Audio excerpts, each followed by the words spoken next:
Chapter 687. It was unknown which idiot had done it. Kiss. Cam's tricks had actually been played with Luo Nan and He Yuan. When the lights focused on one's body, one would suddenly become the center of the world. The physiological and psychological states of people would inevitably undergo a certain degree of change.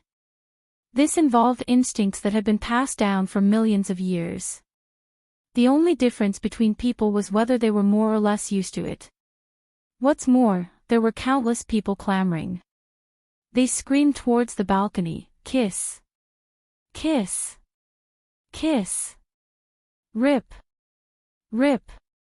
From the perspective of the group of people on the rooftop, He Yuan was undoubtedly of first-rate beauty. Luo Nan could be considered a fresh and tender youth. His beauty was naturally delicious. People were impatient to watch a restricted-level drama. It would be best if they could personally participate. However, the reactions of the two people on the balcony were rather cold. Luo Nan knew that he was a bit nervous and excited right now. His heartbeat had increased a bit, but this was far from enough to shake his mind. He had no intention to ponder over the complex physiological and psychological mechanisms within. He just followed his simple emotions. His fingers faced the strong light and streaked across the rooftop. 99% of the people here are older than me. Sister Yuan, you're actually quite young. You're at least 50% younger than the people here. Why can they be like this, but we have to be like this? Why can they use this method to be happy, but I can't experience it at all? Yes, I can't experience it. In comparison, Mrs. Halder seemed to be a bit more pleasing to the eye. At the very least, she did things with great difficulty. She bore pressure that was unimaginable to outsiders. Luo Nan could understand this method, but he couldn't understand the group of people below him. He tried to place himself in their shoes, but he couldn't find any pleasure. He just felt a bit of envy and jealousy towards that state. He Yuan's voice didn't change at all under the strong light. On one hand, it's because we can see a level that others are unable to imagine. We can also see the danger that is clearly far away, but it seems to be coming in the blink of an eye. This, actually, Mr. Luo, you can relax and even indulge at any time. It's very rare to see an ascetic monk like you in the community of ability users.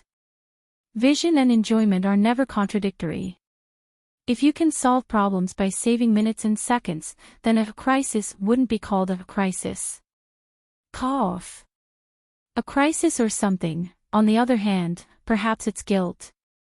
I feel that I have made mistakes, that I can do better, and that the gap between reality and theory is unforgivable. I want to fill in the gaps and flaws, and then torture myself over and over again. Luo Nan felt that the atmosphere was a bit strange. Right now it seemed that He Yuan was no longer consoling him, but some other element was mixed in. He turned his head to look. Under the strong light, He Yuan's side profile was fair and pure to the point of being practically flawless. Her calm and reserved bearing was extremely in line with Luo Nan's aesthetics. This should have been a very pleasing scene, but in the end, he couldn't ignore the tossing and turning clamoring of those people on the rooftop. Many people felt disappointed because of Luo Nan and He Yuan's serious lack of cooperation. For the sake of stirring up the atmosphere, their mouths became more and more unrestrained. Luo Nan could only sigh in regards to this. It's fine if I torture myself, but now this group of people has come. Sister Yuan, right now I feel that letting this group of people play merrily makes my heart feel really bad. So Luo Nan let the few sparks that were leaping in his heart collide with the ointment that continued to accumulate and mutate in the depths of his body and mind. In the blink of an eye, the ointment exploded into flames, burning both inside and out. I've really had enough. Luo Nan muttered to himself. He cast his gaze towards the rooftop once more. Before his eyes was the glaring light and the malevolent and warped faces. His ears were filled with clamorous noise, and his mental sensing network gathered muddy emotions and desires. The three most important sensing channels merged into one, creating a grotesque and dazzling space together. This preposterous space was trying to swallow him up, to make him dance according to the terrible rules within, to smear the terrible ointment onto his body. Dream on. So Luo Nan faced the light and faced the several hundred gazes that were focused on him. He raised his hand and crossed his arm, making a classic umbrella gesture. He didn't conceal his emotions in the slightest. It was the equivalent of a blazing torch that was thrown directly into the boiling pot of oil of desire on the rooftop. Boom! The obscenities and vulgarities piled up and expanded far too much in a short amount of time, to the point that the details were completely lost. All that was left were clamorous howls. If Luo Nan wanted to, of course he could distinguish every single detail. But what was the point? His telepathic thoughts radiated out, triggering interference waves in passing. A second later, the powerful lights operating smoothly under the lighting control system suddenly went out of control. They were like incorporeal sharp swords. They hacked and chopped randomly on the rooftop, sweeping through warped faces one after another. Occasionally, they would pass through some dirty corners, drawing even more curses from people. "You're crazy, lighting engineer. Bullshit. What the hell is this? F***CK. Hurry up and extinguish the lights." "Okay, extinguish them." Luo Nan complied with their request, extinguishing the chaotic lights. Everything. Luo Nan snapped his fingers, and the rooftop that was surrounded by lights suddenly sank into darkness. At this time, even the wristbands and other electronic products that everyone wore could forget about lighting up. Of course, it wasn't to the extent of being completely dark and lightless. The light pollution of the city could more or less help, but the intense change in light and dark environment had already exceeded the upper limits of many people's minds. Some women were screaming, and there were vague curses mixed within. There was also the rather awkward sound of someone falling into the water. The entire rooftop was a chaotic mess, and the corresponding emotions were converging towards the same direction. People would naturally form uneasy interpretations of things they couldn't understand. Perhaps they wouldn't be able to use their brains in a rush, but the darkness would help them think or let their imaginations run wild. "Mr. Luo. Sister Yuan. Yeah, it's nothing." In the end, Yuan didn't continue speaking. Luo Nan took it as her acknowledgement. So Luo Nan leaned on the railing with his elbow. He watched everything with interest and a clear conscience. He savored the novel feeling in his heart. Luo Nan had never experienced this sort of situation before. He didn't have a clear goal. He didn't have a definite direction. Perhaps this was just a prank. Speaking of which, what was a prank again? He habitually took this opportunity to reflect a bit. If he analyzed it according to Mrs. Halder's and Ian Lee's masks, then what kind of mask was he using right now? A mask of weakness. Pass. A mask of strength. Plausible but not. A mask of rationality. Come on, where was rationality right now? Luo Nan felt a bit dizzy. This vaguely overlapped with his memories of his early days of secretly drinking with Mo Peng. But when he carefully examined the roots, it was a very new thing. It was like an ignorant and restless existence was born from a corner of his heart. It sprouted and collided with the chaotic reactions of the surroundings, mutually intertwining and absorbing nutrients. Gradually, it became a few basic reactions, taking shape and strengthening. Luo Nan wasn't clear on the specifics, and he didn't want to think too much about it. He felt that this was quite good. It was quite relaxing. He didn't need to think too deeply. He just needed to follow the itch. Yes, it was like scratching an itch. He just needed to find a comfortable strength and use his strength. It was also at this moment that the Wraith Sign, who was leading the invasion of the Blood Soul Temple in the Abyss District, seemed to sense the situation over here. It gave Luo Nan a sidelong glance. Luo Nan had never understood this demon. He didn't understand this fellow's reactions at all. He didn't understand where this fellow's actions came from. But right now, with this sudden sidelong glance, Luo Nan was shone upon by the demonic pupils of a different color. He suddenly understood. At least he understood a bit. This chaotic fellow seemed to be very excited. It was precisely this state that was transmitted over to Luo Nan. Luo Nan was able to grasp the information contained within. The wraith sign didn't possess intelligence, but it possessed a gluttonous instinct. It could be called aesthetic appreciation. From its perspective, the emotions and desires of living creatures were ingredients. Ingredients were divided into quality and coarse. Cooking techniques were also divided into high and low levels. In its eyes, its master, Luo Nan, was perhaps a savage who only knew how to hunt and gather. Even if he did occasionally plant crops, he did so freely. His harvests were all unprocessed. They were carelessly eaten, and they tasted terrible. Though the quality of the ingredients didn't improve, a certain someone finally had some self-awareness. So hungry. Foodie. Luo Nan experienced the emotional state of the wraith sign. He felt that it was even more interesting in his mind. There was also inspiration. He clearly received inspiration. He patted the railing and decided to experiment with this new method. Luo Nan faced the darkness of the rooftop, as well as the restless emotions that frantically spread and grew within the darkness. Luo Nan let out a breath, but at the same time, he made everyone on the rooftop temporarily stop breathing. Hush. Quiet down. Listen to me. Luo Nan didn't deliberately raise his voice. How could he make several hundred people listen to him? Well, it was actually quite simple. His soul strength interfered with the plane of reality and sealed everyone's nose and mouth. At the same time, his interference strength was enough to guarantee that everyone could hear his words. He was practically speaking into the ears of everyone on the rooftop. The rooftop instantly quieted down quite a bit. There were no other sounds, but there were even more intense sounds of struggle. The clanging sounds of tables and chairs being overturned lingered in the ears. And these noises quickly subsided.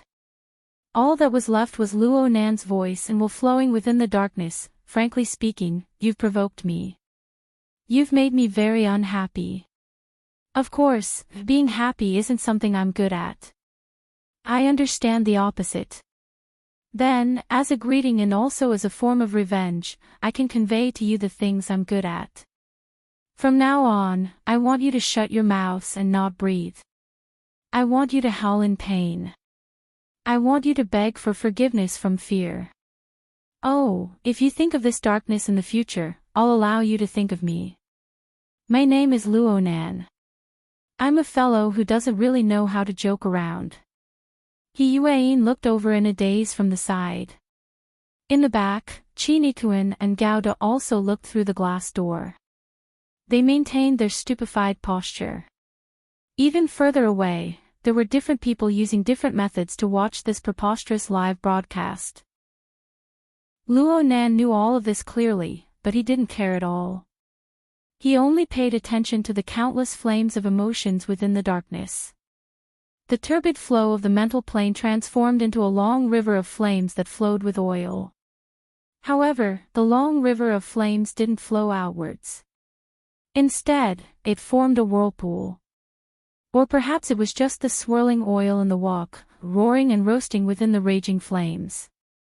The aroma of the food was nothing more than this. As for what was roasted, whether or not it would cause a fundamental change in the raw ingredients. Chapter 688. In the corridor of a certain floor of Aurora Cloud City, it was already around 3 in the morning. The banquet that should have been in full swing had been forcefully interrupted, and this place appeared empty and cold. Occasionally, a few waiters could be seen, but all of them were listless, as if they were still mourning over the tips that had flown away. Even a dazzling beauty like Zhang Yingying who passed by could not raise her interest. Zhang Yingying didn't have any opinion on passers-by. She just did her job of leading the way. Mr. Bai, this way please. Io, don't be so polite. Seeing you like this makes my heart tremble. The middle-aged Mr. White's eyes narrowed as he smiled. He walked with his hands behind his back, looking as humorous as ever. He asked casually, how's the situation over there? As for Fei Jean, she's probably still unconscious. She's just a temporary vessel for her soul, so she should be easier to deal with than Li Wei. I'm talking about Luo Nan. How is he? I heard that his temperament changed drastically and he threw a tantrum. Hee. I've had enough fun, so I'm sleeping. Sigh, Mr. Bai, why don't you treat that kid while you're at it? His condition tonight is really abnormal. Mr. Bai's eyes twitched. What kind of stupid idea is this little girl coming up with? Although I'm old and unfilial, I'm still living a good life. I haven't lived long enough these days. Luo Nan and the others were in the room up ahead. Bamboo Pole was leaning against the wall outside, smoking. He saw Mr. Bai and Zhang Yingying, and he waved his hand from afar as a greeting. Zhang Yingying ignored him and only looked at Mr. Bai. Do you want your life just to see a doctor? Where are the medical ethics? Mr. Bai said confidently, don't talk about morality. Let's look at the feasibility first. My dream invasion technique, to put it bluntly, is to steal some materials from the human mind and build a seemingly right but actually wrong little maze or something, confusing people and making them think that it is their own work. Then, they will take the initiative to follow the maze and replace the beam with the pillar. The problem is, some people's materials are straw, which is light and easy to use. But others' materials are large rocks, which are hard to move and can cause a sprain on their back. If they are not careful, they might even lose their lives. Tell me.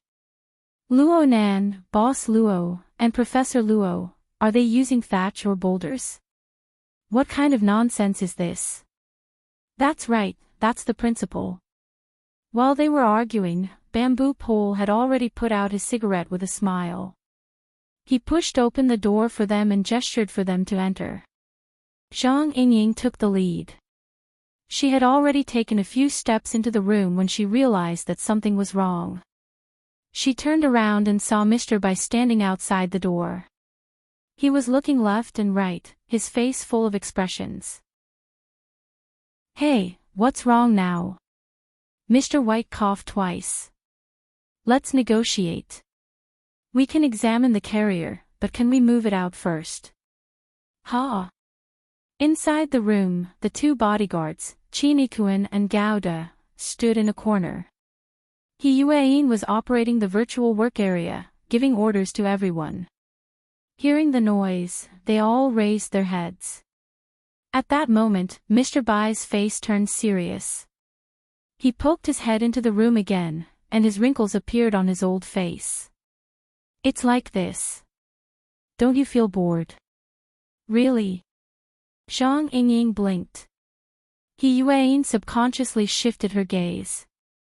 Luo Nan's body was curled up on the sofa across from her. He was sleeping soundly, facing the backrest. He was completely unresponsive to the sounds of the outside world. At this time, Mr. Bai waved at her. Come out and talk. And you guys. He called out the few people in the room who were awake. At the same time, he called out to the Psychic Wave Network maintenance team of Shangding Building. Help me pull up the interference field diagram of the area. A few seconds later, the relevant results were sent back and shared with Mr. Bai in the mission channel. Look. Right now the room has been turned into a pot of porridge by someone's soul strength. You guys don't even notice a thing. It was as if the dynamic image of the disordered magnetic field lines was fine, but Yueyin's eyes focused on several key data. Her brows unconsciously locked together. Bamboo Pole clapped his hands and said in hindsight, no wonder my smoking addiction flared up. So it was because I wasn't feeling well in the room. My subconscious wanted to come out and take a breather. Zhang Yingying curled her lips at him. Mr. Bai actually nodded in agreement. It's very possible. Vice President He and Ikuan, who have been with that person for a long time, have received an even more intense and direct impact. They are no longer sensitive to the subsequent effects. He Yuan's gaze pointed straight ahead. Mr. Luo, what's the situation right now? Do you have a clear judgment? He's dreaming. When it came to the field he was most proficient in, Mr. Bai replied straightforwardly, his cerebral cortex should be extremely active. The information stored in his brain region is continuously being excavated and reorganized. Moreover, it is constantly producing new things. Since his soul strength is too powerful, there is a corresponding power radiating out, but he unconsciously controls it. It's fine if he doesn't control it, because the power will naturally scatter. It's precisely because he subconsciously controls it that it forms a meaningful building. Yes, it's popular to call it format right now. You guys have been inside for a long time, and you're also in a clear-headed state, so you're completely unaware. However, if your mind isn't clear and you're in a daze, it's very likely that you'll be pulled into a dream. He has that ability. Zhang Yingying's teeth hurt from listening to this. What kind of situation is this? He Yuan immediately followed up with a question, will this harm Mr. Luo? Mr. Bai spread his hands. I really don't know. If I had to say, what harm would there be from dreaming? For normal people, this is true, but it might be a different matter for ability users. Basically, I believe that dreaming is a sort of adjustment of one's memories, information, and even emotions. Ability users usually organize the structure of their body and soul appropriately. That's why they rarely dream, or maybe they dream for a very short amount of time. There's a saying that the most powerful have no dreams. This is the reasoning behind it. Luo Nan is really strong. Zhang Yingying followed up with a sentence. Yeah, he's really strong. However, everyone knows that the structure of the body and soul is out of balance. Even with the adjustment of awakening, it's hard to say what the effect will be. Plus, his mood tonight is clearly different from usual. This could bring about variables. Mr. Bai explained as he tried to release his soul strength to probe the chaotic dream magnetic field within the room. He wanted to gather more concrete information. His tone gradually changed as he spoke in a dreamlike manner. He's currently in a period of adjustment, but he's adjusting a bit too frequently.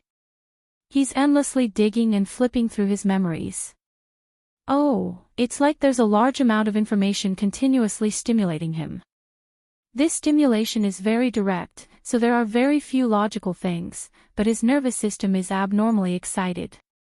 Hiss. Mr. Bai's voice was cut off. The color on his face wasn't too good.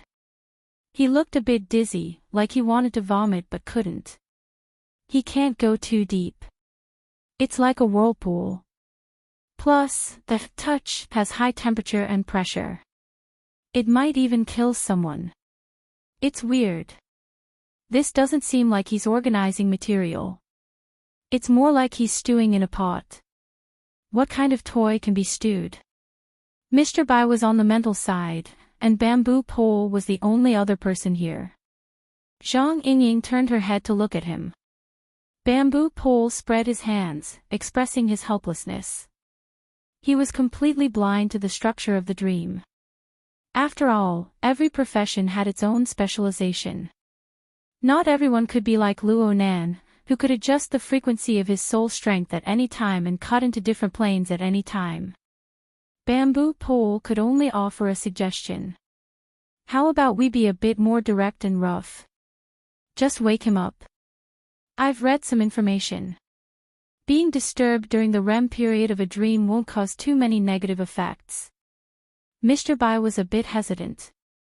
All relevant theories will be discounted by ability users.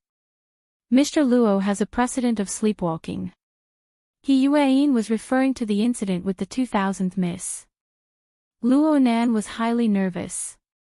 He didn't sleep for dozens of hours in a row. In the end, he was both mentally and physically exhausted. He only fell asleep after injecting drugs. Then he assumed a strange posture in his half-asleep, half-awake state. It was very frightening. Yuan wasn't there at the time, but Chinikuan and Gauda were there. They nodded their heads in confirmation. Mr. Bai furrowed his brows as he listened. He thought for a bit and walked into the room quietly. He approached Luo Nan and probed Luo Nan's breathing and other vital signs. The others followed him in when they saw him enter the room. How is it? His breathing isn't stable enough. His body's surface temperature is high. His muscle tone is abnormal. It really is a bit of RBD. Oh, it's the characteristics of REM sleep behavior disorder. But a more direct conclusion should be that his skeleton is under a certain amount of pressure. After all, the soul strength in the dream isn't easy to control. Mr. Luo himself doesn't seem to have completely resolved the problem of balance between his body and soul structure. We can't rule out the possibility of losing control and pressurization. Then we need to wake him up as soon as possible.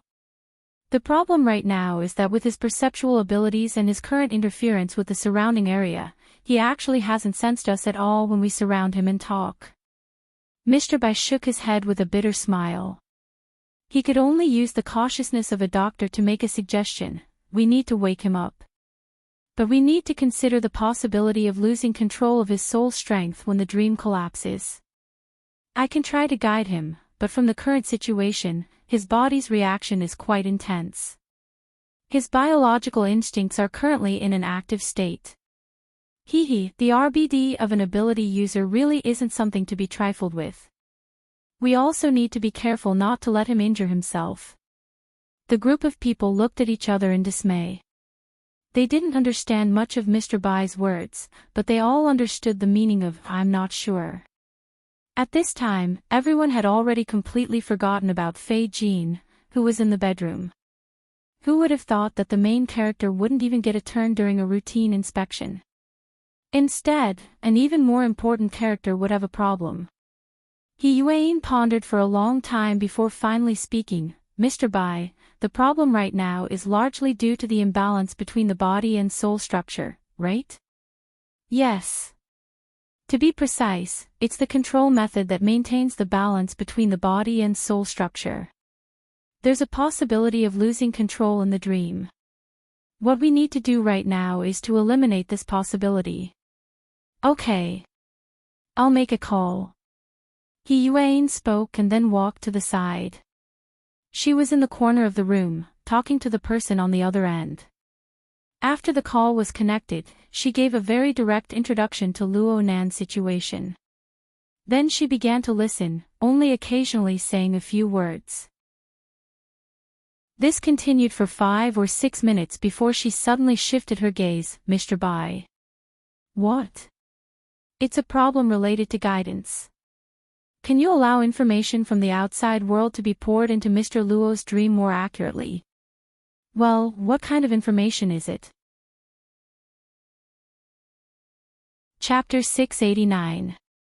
Okay. This was Mr. Bai's job. No matter how special the situation was or how difficult it was, he wouldn't shirk from it. Yuan immediately shared the call with Mr. Bai, allowing the other side to communicate directly with Mr. Bai. This was to avoid any miscommunication. Mr. Bai listened very seriously. At the same time, he made a judgment to see if the plan on the other side would really work. As a doctor, he would speak without hesitation if he had any doubts. He would then consider the matter further. However, things went surprisingly smoothly. The man on the other side had a hoarse and deep voice that sounded intermittent, as if he was seriously ill. But the plan he spoke of was rooted in the foundation of an already confirmed domain. The logic was tight, and the veins were connected. What was even rarer was that he had a very deep understanding of Luo Nan's body and soul. He spoke of some details, and Mr. Bai, who was present, immediately made comparisons. He had a sudden realization. After a few discussions, the wrinkles in the corners of Mr. Bai's eyes loosened. In the end, he simply took off his jacket as he spoke. He loosened his sleeves and began to adjust his breathing. He was going to act according to the plan designed by the other side. This. How should I address you? Xiao. Oh, I know. So it's Gym Master Xiao. Mr. Bai secretly praised, a great teacher produces a great student. It was no wonder that Luo Nan had said a few good words for him, the martial arts teacher, during his public lecture. Luo Nan was indeed worthy of it. The pleasantries stopped at a certain point. Everyone knew what was important and what was urgent. Mr. Bai immediately gestured to He Yueyin to let go of the bracelet she wore for the time being. He Yueyin didn't say much. She did as she was told. Mr. Bai took the bracelet and placed it next to Luo Nan's ear, fixing it in place. He used the shared communication device to communicate with the person in the distance. They adjusted the pace together. There was no need for him to say anything. The others in the room consciously backed away. They all held their breaths, afraid of disturbing Mr. Bai and Gym Master Xiao's joint treatment. Qi Nikuan was careful. She pulled guard, and the two of them guarded the door. Qi Nikuan deliberately went to the bedroom to watch the unconscious Fei Jin and put an end to any possible mishaps. Mr. Bai slowly exhaled. The sound seemed to echo in the silent room. After adjusting his breathing, he softly said, "All Master Xiao, let's begin."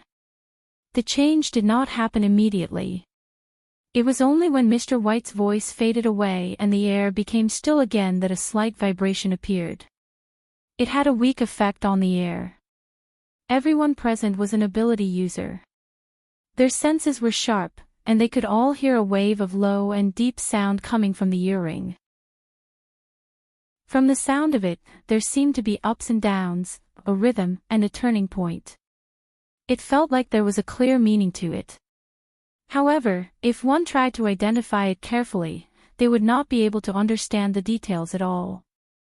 It was like the chanting of Buddhist scriptures in the temple, which had been reconstructed and recombined in its unique rhythm. Zhang Yingying's eyelids twitched. For some reason, she had some impression of this sound wave, but she couldn't find the source. No matter what, this was not a good time to ask questions. She could only endure and suppress the anxiety of not being able to help at all. She stared at how Mr. Bai was going to deal with this. Mr. Bai's eyes slightly widened. They seemed to be closed yet not closed. His body swayed. He was like an old man in the middle of the night who could fall asleep at any time. And this was the sign of the activation of the dream entrance technique, which he relied on to become famous. His entire body was in a nearly relaxed state, and his soul strength permeated into the surrounding dreamland magnetic field, using it as a medium for the sound wave to vibrate and transmit.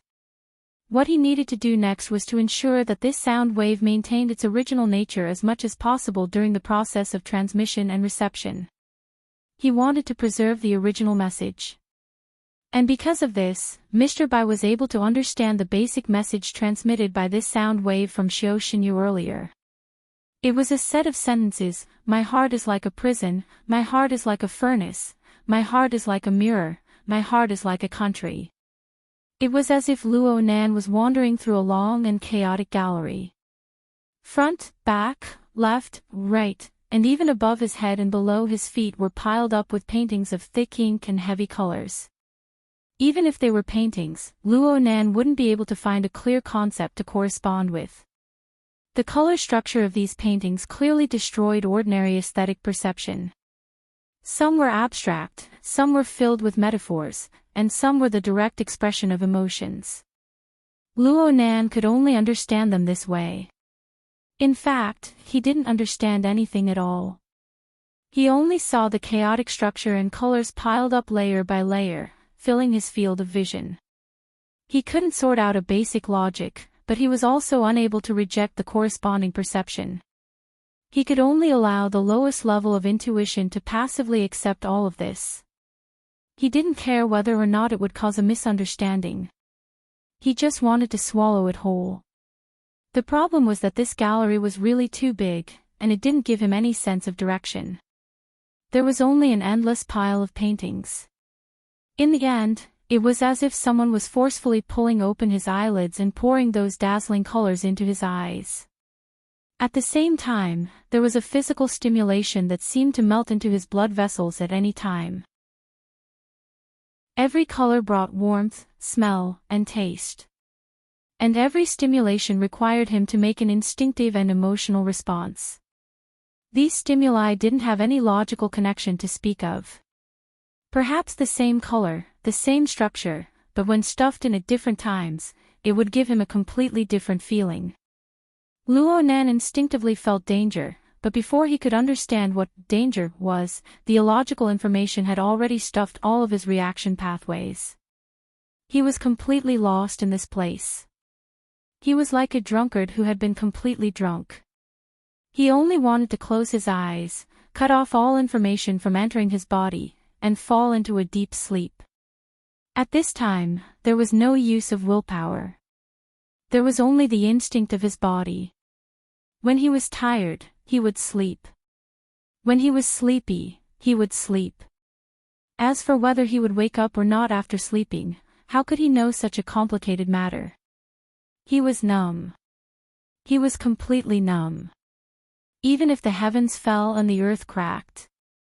Wait a minute. It seemed that his surroundings really were shaking.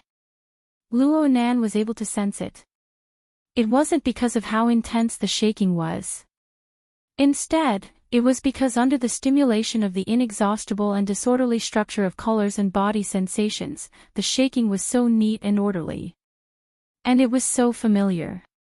It was like a hook that probed into the depths of his soul, pulling out an entire string of information and memories that had been buried deep under the disorderly and chaotic ruins. This wasn't a particularly high-end or complicated matter. On the contrary, it was more of a neural reflex process that Luo Nan was already familiar with. It wasn't an instinct, but it was close to instinct.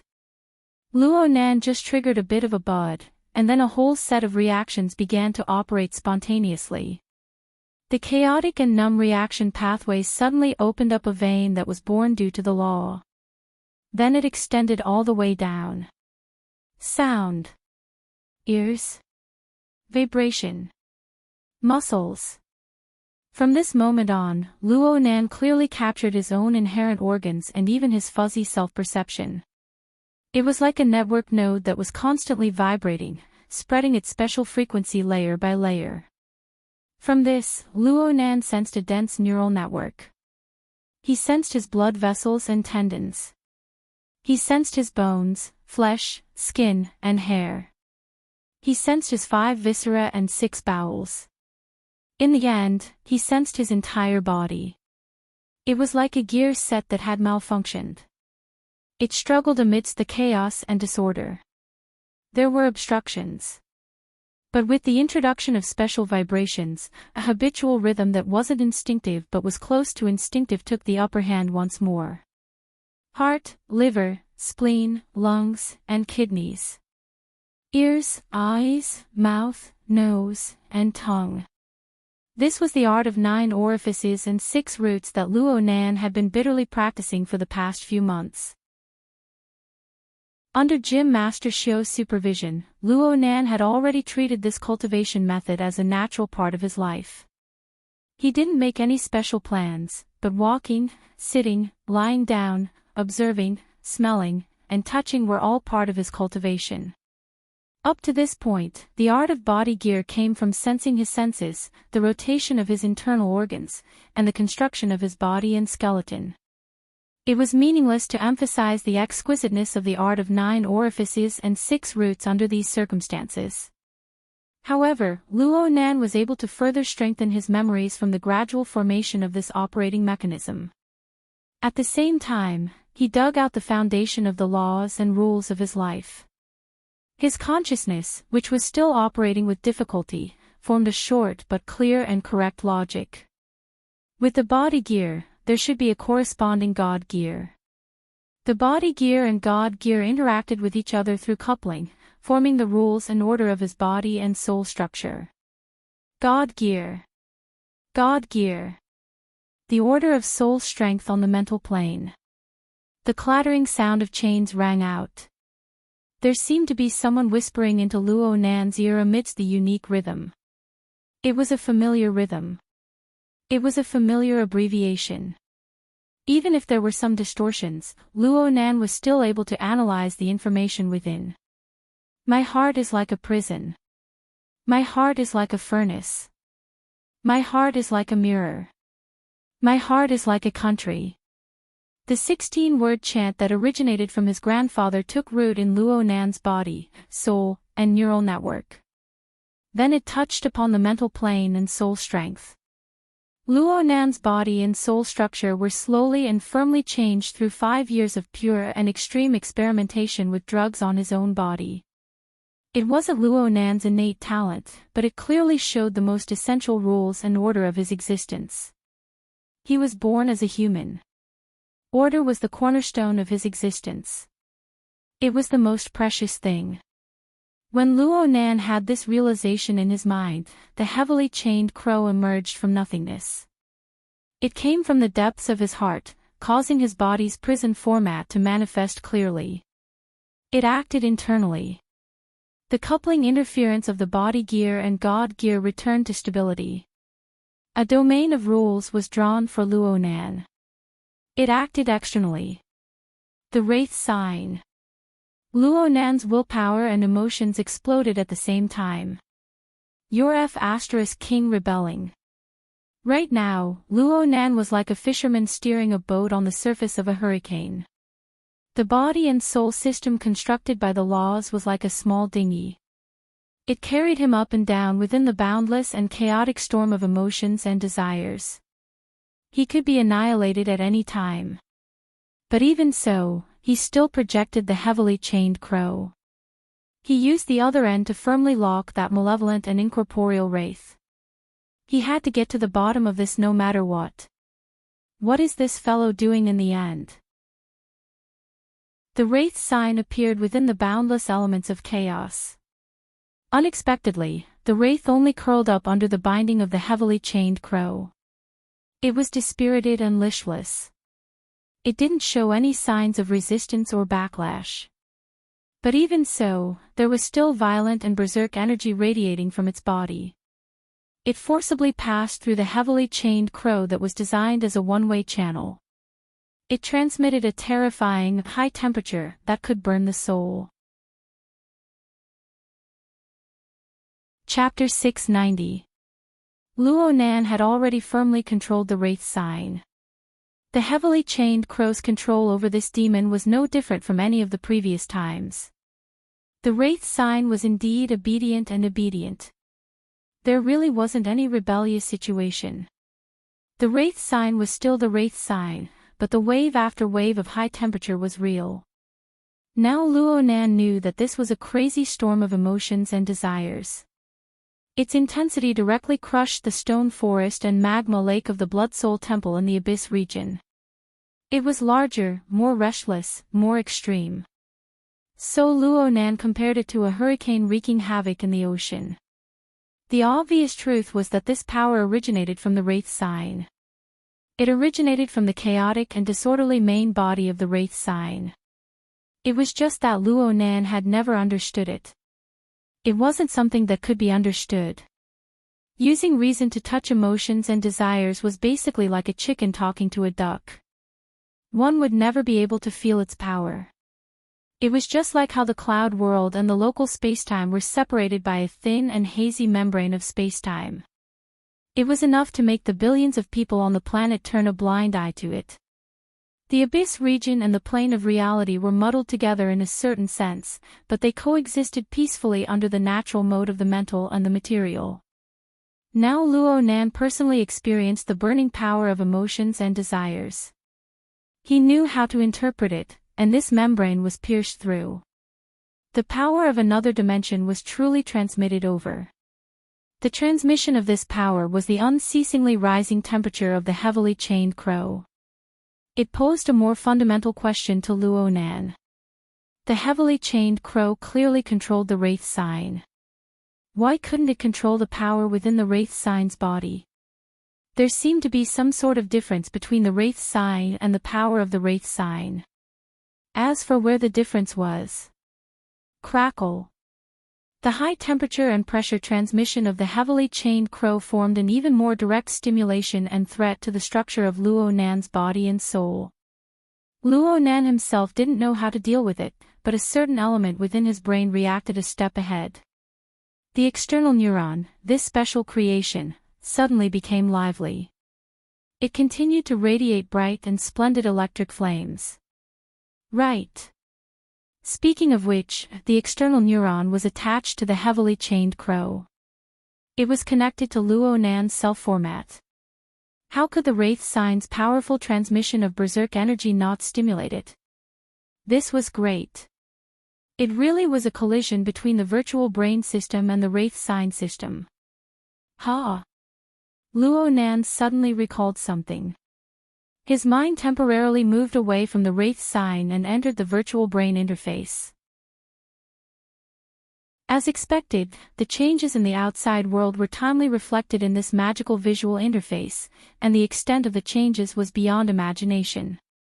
At the center of the virtual brain interface, inside the outline of the virtual brain that looked like a cluster of galaxies, billions of stars were gathered. However, they were flashing at different frequencies. Their positions were even shifting, showing unprecedented turbulence, as if they were experiencing an unexpected interstellar storm. The mysterious structure of the character I that was hidden inside, on the other hand, still maintained the same sense of order and hierarchy. Even if some of the stars and sectors were displaced, the structure would still be slightly adjusted as a whole, and the stability of the structure would always be maintained. It was very marvelous.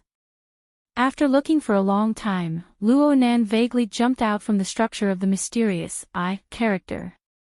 He let the structure of this activity revert to the comical dancing posture of his grandfather and father's photo. That's right. It really was like a god formed from millions and millions of stars was dancing amidst the violent interstellar storm. It also displayed a wonderful balance and coordination within the motion. Luo Nan's mind inexplicably became much clearer when he saw this scene. He was able to observe many more details. He noticed that there were 8 groups of rune structures surrounding the core image of the dancing god. They were the shoulders, the palms, the chest, the back, the top of the head, the soles of the feet, and so on. They were originally rather indistinct, but under the blowing of the interstellar storm, it was as if a layer of sand and dirt had been shaken off during the dancing posture. The fineness of the structure actually increased clearly, and more information flowed and transmitted wherever the eye could see. It might be said that Luo Nan understood something in an instant. It was just a subtle feeling. But it was precisely by following this feeling that his observation perspective completed a complete transformation without him realizing it. Luo Nan's field of view was pulled closer in his absent-minded state, probably because he was overly focused on the surrounding rune structure. Luo Nan's direction also changed. He was originally looking from the outside to the inside, but now he was looking from the inside to the outside. That's right. The current Luo Nan suddenly merged with the dancing god within the virtual brain galaxy. He turned his body within the intense interstellar storm, changing his angle of view, and cast his gaze towards the 8 floating and circulating rune structures around him. He experienced the details that he had previously overlooked. This sort of fusion wasn't particularly unfamiliar. Luo Nan's large coordinate system was constructed in a similar manner. But the corresponding dynamic changes, as well as the penetrating intuition that was closely related to the fineness of the surrounding 8 runes, gave him a wonderful confidence that he could understand many things. It was under the catalysis of this confidence that Luo Nan's gaze cast even further away. It cast itself towards the wraith's shadow that was suddenly restless under the constraints of the virtual brain system. The wraith sign was still reflected within the virtual brain's interface right now, but it was no longer in the grayish hue of before. It was as if the wraith sign had come to life within this interface. Its 8 claws moved, and it wandered within the dark void. Bewildering and nearly muddy light flowed up and down its entire body, so much so that it concealed its signature 6 extraordinary pupils. Luo Nan stared at the wraith sign. He stared at the dazzling radiance, but what inexplicably projected into his mind was a shadow. That's right, a shadow. If one only lowered their head to look, they would only be able to see the grayish silhouette of this nothingness. No matter how much one studied it, it would be the same. But if one were to shift their thoughts and shift their gaze, one would be able to see the standing tree that the shadow was clinging to. If one walked further up, one would be able to trace the source of the radiant radiance, and one would be able to see an incomparably enormous fireball. Luo Nan's thoughts came to a standstill for a moment before he was able to continue his understanding. It was a sun that erupted with high-temperature jets at all times. It silently rolled within the abyss of the distant space-time. It surged with scorching heat, but it was negligible in comparison to its own power. It passed through some sort of opaque frame substance to finally form the wraith sign. A certain shadow that reflected a portion of the wraith sign structure and a deeper essence. The thing reflected by the wraith sign was very grand, but it was precisely because of this that it set off its lowly nature all the more. Forgive Luo Nan for describing it this way, for he simply did not know how this understanding came to be. It was as if there was a large amount of secret information that truly existed, yet it was hard to perceive. The information blended together with a special logic to form an answer in his mind. This was, without a doubt, a cognitive process that allowed him to directly pry into the secrets of heaven. Luo Nan was willing to maintain his muddled state, to sever this cognitive vein. Child of the Order of Justice once said, "Observation is order, and order is truth." This referred to the cognitive process itself. It was a transformation of the external world by the self-format. Luo Nan had once taught a class and changed these words. He used them to describe the prison theory on the mental plane. The scale was a bit larger. Contact was invasion. This description was certainly very refreshing when used on the strong. But the problem was that all effects were two-way. If Luo Nan did not know all of this, he would have remained in a state of ignorance towards the essence of the wraith sign and the source of its energy. He would not have experienced the storm of emotions and desires. He would have been an insulator. All he needed to do was fiddle with the low-end little shadow that was the wraith sign every day. But now, due to various lucky coincidences and the upgrade of some cognitive abilities that he did not understand at all, he was actually able to see through the phenomenon to see the essence. He was able to open up an entire meridian. At the same time, he also understood how to connect with the power of emotions and desires. As a result, all the obstacles in this path were completely shattered. The terrifying storm that came from the distant abyss of spacetime descended with a rumble. It was as if a red-hot iron needle had been inserted into Luo Nan's brain at this moment. The needle was none other than the external neuron that could bear a sudden increase in pressure. Fortunately, this marvelous creation roamed between the mental plane and the material plane. It possessed its own set of operating mechanisms. When the pressure it bore exceeded a certain threshold, its existence on the material plane would instantly approach zero, avoiding direct damage to Luo Nan's brain tissue. But the pressure Luo Nan endured did not decrease at all. The virtual brain interface faithfully projected the terrifying power from the distant abyss of spacetime. The millions and millions of stars in the central region were instantly engulfed by the powerful stream of rays that was like a supernova explosion. There was a moment when Luo Nan practically believed that his fleshly body and soul were about to vaporize in an instant. A ruptured blankness appeared in his thoughts. It seemed that this blankness would extend forever. But Luo Nan inexplicably passed through this rupture zone a few seconds later. He woke up from his muddle-headed state, and he discovered to his surprise that his consciousness still had room to move about. He still had leeway to operate and control. Though the millions and millions of stars on the central planet endlessly swayed and flickered, shifting and deforming, the mystical, character that served as the main structure still maintained a relatively stable dynamic equilibrium. At the same time, the rattling and trembling sounds were like millions of wind chimes. They rapidly vibrated within the storm, yet they maintained a sweet-sounding timbre from beginning to end, revealing their extraordinarily stable structure. The vibrating sound actually came from the heavily chained crow. It pierced through the void where the energy storm wreaked havoc. It also pierced through the millions and millions of stars, becoming the skeleton, meridians, blood vessels, and nerves of the dancing god. The chain shuttled back and forth, interweaving densely. Though it trembled within the high-temperature and high-pressure storm, it did not deform. It was both a binding cage and an indestructible fortress. In addition, it guarded the surprisingly stable valve at the end of the passageway. Yes, if the terrifying storm from the distant abyss of spacetime was truly allowed to descend, then even if there were 100, 1,000, or even 10,000 Luonans, they would all be turned to dust in an instant. But without a doubt, the heavily chained crow belonged to the unidirectional channel design.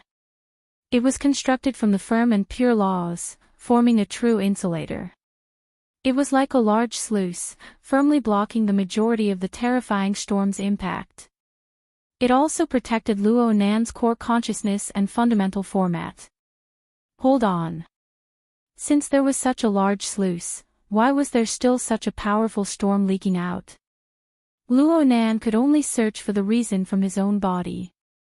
He didn't have any flaws when it came to the construction of his rational format.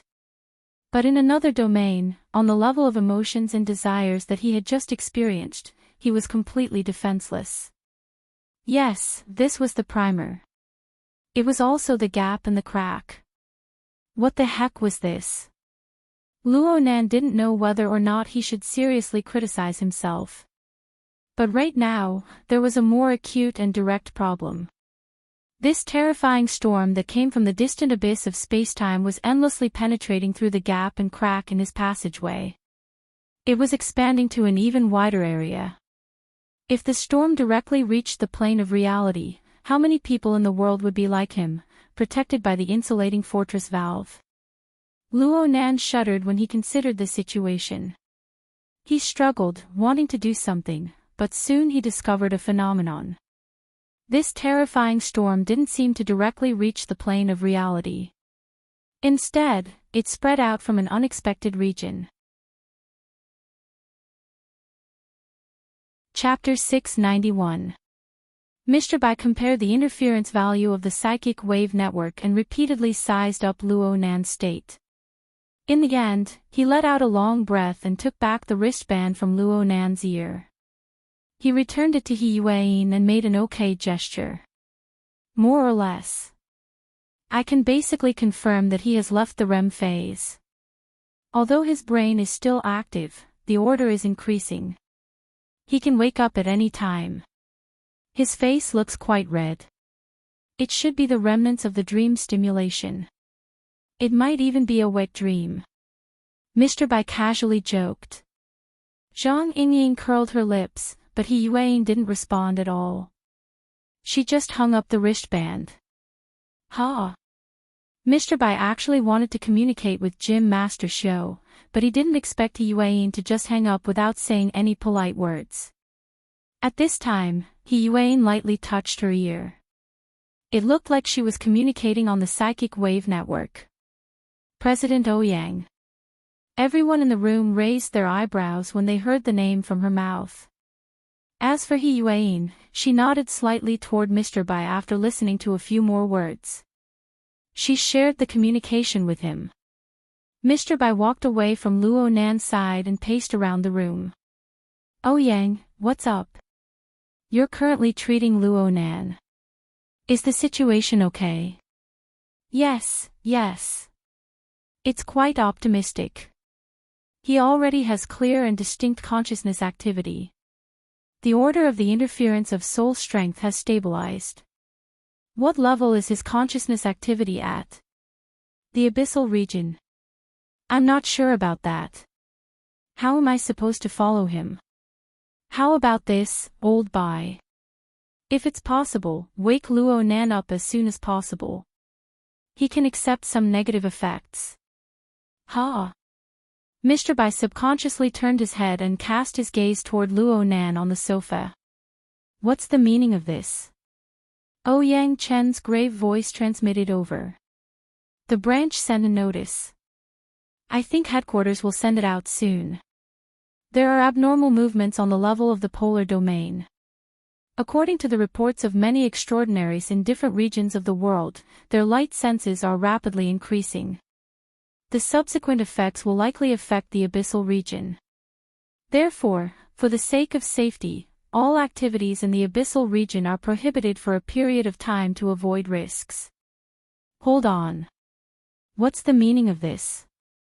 Mr. Bai was a veteran ability user, but he was still confused when he heard this. We'll talk about the specifics later. Take care of Luo Nan for now. Wake him up no matter what. Prevent his consciousness from lingering in the abyssal region. We have a meeting at Shangding at 5 in the morning. Remember to attend. While Mr. Bai was still in the process of understanding, He Yueyin and Ouyang Qin were already discussing specific matters. The scope of the notice needs to be expanded. In the past, it was enough to go down to the architect level, but now the situation is more complicated. Without a doubt, this referred to the fortress that Luo Nan had created. Ever since it floated in the abyss region, there would be at least a few hundred people and at most 1,000 sightseeing groups every day. This was not just for show. Ouyang Qin sighed. Everything has its pros and cons. No matter what, let's inform them first. He Yueyin confirmed a few more key points and issued the relevant notices before ending the call. In the blink of an eye, everyone was a little distracted. Judging from their expressions and actions, they should have received the notice from the branch. What the hell is this notice? The polar region is glowing, so activities in the abyss region are prohibited. Zhang Yingying was confused. In fact, for someone like her who had yet to reach B rank and was not a psychic, it was indeed a little difficult for her to understand the logic behind it. Zhang Yingying was fine. At the very least, she was experienced and knowledgeable. She knew the severity of the matter. She said it, but she would certainly pay attention to it in her heart. But for the other people of the Xia City branch, especially those who were unruly, rebellious, and curious fellows, the results of this notice might not be ideal. Of course, if they could control the forward operating base, the fortress, and block off the exit, things would be much easier. He Yueyin pondered in her heart. Her gaze subconsciously turned to the sofa, but it just so happened that she collided with a pair of pupils that seemed to carry bloodshot cracks. Mr. Luo. Xia City was bound to be extremely busy tonight. From small events like the New Year's Eve to large events like the aberration infection, and now a brand new polar domain light event had appeared. The event itself was bound to be sensed or understood by the vast majority of people. But correspondingly, the pressure it formed was hard to find a channel to vent and transmit. Even Ouyang Qin felt mentally and physically exhausted after being immersed in it for a long time. The notice was sent quickly, but it was a very tiring matter to receive definite feedback from ability users who were used to being lazy and free. Especially after the appearance of the Abyss Region Fortress, the special circumstances that Xia City faced increased the difficulty. He only had the opportunity to catch his breath when it was almost 4:30. There was still half an hour before the briefing. He stole a bit of leisure time and walked in front of the French window. The view from the floor of the Xia City branch was quite bad, but tonight was quite a coincidence. When Ouyang Chen's gaze passed through the shadows of the surrounding buildings, he just so happened to see the crescent moon hanging in the eastern half of the sky. Tonight's moon seemed to be dyed with a layer of blood. It was as if the blood had seeped down from the polar domain. Not only did it smear the moon, it smeared everyone's eyes. How dazzling! An electric wheelchair came over from the corridor accompanied by a sigh. Old Yu sat on it with a blanket draped over his knees. There was still a bit of smoke on the blanket that had yet to dissipate. His originally loose eyelids drooped down as if he could fall asleep at any moment. Old Yu, did you take the opportunity to burn a turtle shell and take a look? Nope. I just smoked a cigarette and experienced the feeling of the past. Old Yu patted the blanket and swept away the non-existent ash. He chuckled, what a pity. It doesn't feel right no matter how I try it. It's not a problem with the smoke. The color of the light and the feeling are quite different from the past. The two of them had already exchanged relevant information. Ouyang Chen didn't plan on tormenting himself again. He laughed and said, Old Yu, it's nearly impossible to find someone like you who has personally experienced the light of the polar domain twice. Don't say that. Gong Chi made quite a bit of a joke back in the day. Of course, I wasn't much better than him. Now that his soul has left his body and he's gone missing, but who knows where he's pondering this matter in some corner. You're pondering it too. I admit to these words. I didn't understand it back in the day. When you extraordinaries came out, I thought I could put it in your category. But now that this has happened. Sigh. I can't compare. I can't compare at all. Old Yu gazed at the crescent moon and sighed with sorrow. He asked in the end, what does the martial monarch think? I just contacted her. She's driving for a drive and she's going to see an old friend on the way. She won't be participating in the briefing. Old Yu didn't find it strange. He just sighed again, she's so calm and collected. I can't even be envious of her. What about Deep Blue? Did the Apocalypse Laboratory say anything? Over there, in the end, the moonlight of Xia City couldn't shine on the other side of the ocean. While Ouyang Chen and Old Yu were talking about Deep Blue and the Apocalypse Laboratory, an emergency video conference was being held in the Deep Blue world. The topic of discussion was none other than the light of the polar domain. However, compared to Ouyang Chen and Old Yu, the information they received was more comprehensive and more mysterious. Xiong Gumao confirmed at Ceres base that he felt the polar domain's luminosity rapidly increase. I've already consulted Europa's preliminary base. Commander Joseph confirmed that he felt the light of the polar domain phenomenon. 800 million kilometers. Wang Yu rubbed her cheeks and tried to change her expression. Oh, there's also the Deep Blue world. Thank you to the 4 extraordinaires who attended the conference at the last minute. The information provided by everyone has allowed us to confirm that the so-called light of the polar domain really does have the property of being unfathomable. The 4 extraordinaires who were located in different regions of the Deep Blue world and engaged in exploratory activities projected their images into the conference center. They were either smiling or indifferent, but all of them maintained a strong curiosity towards the series of information. Wang Yu maintained a proper posture and tone. The biggest news in the world this year has been released. However, forgive me for being a commoner. I really have no way of personally experiencing what the light of the polar domain phenomenon is like. I can only seek help from literature.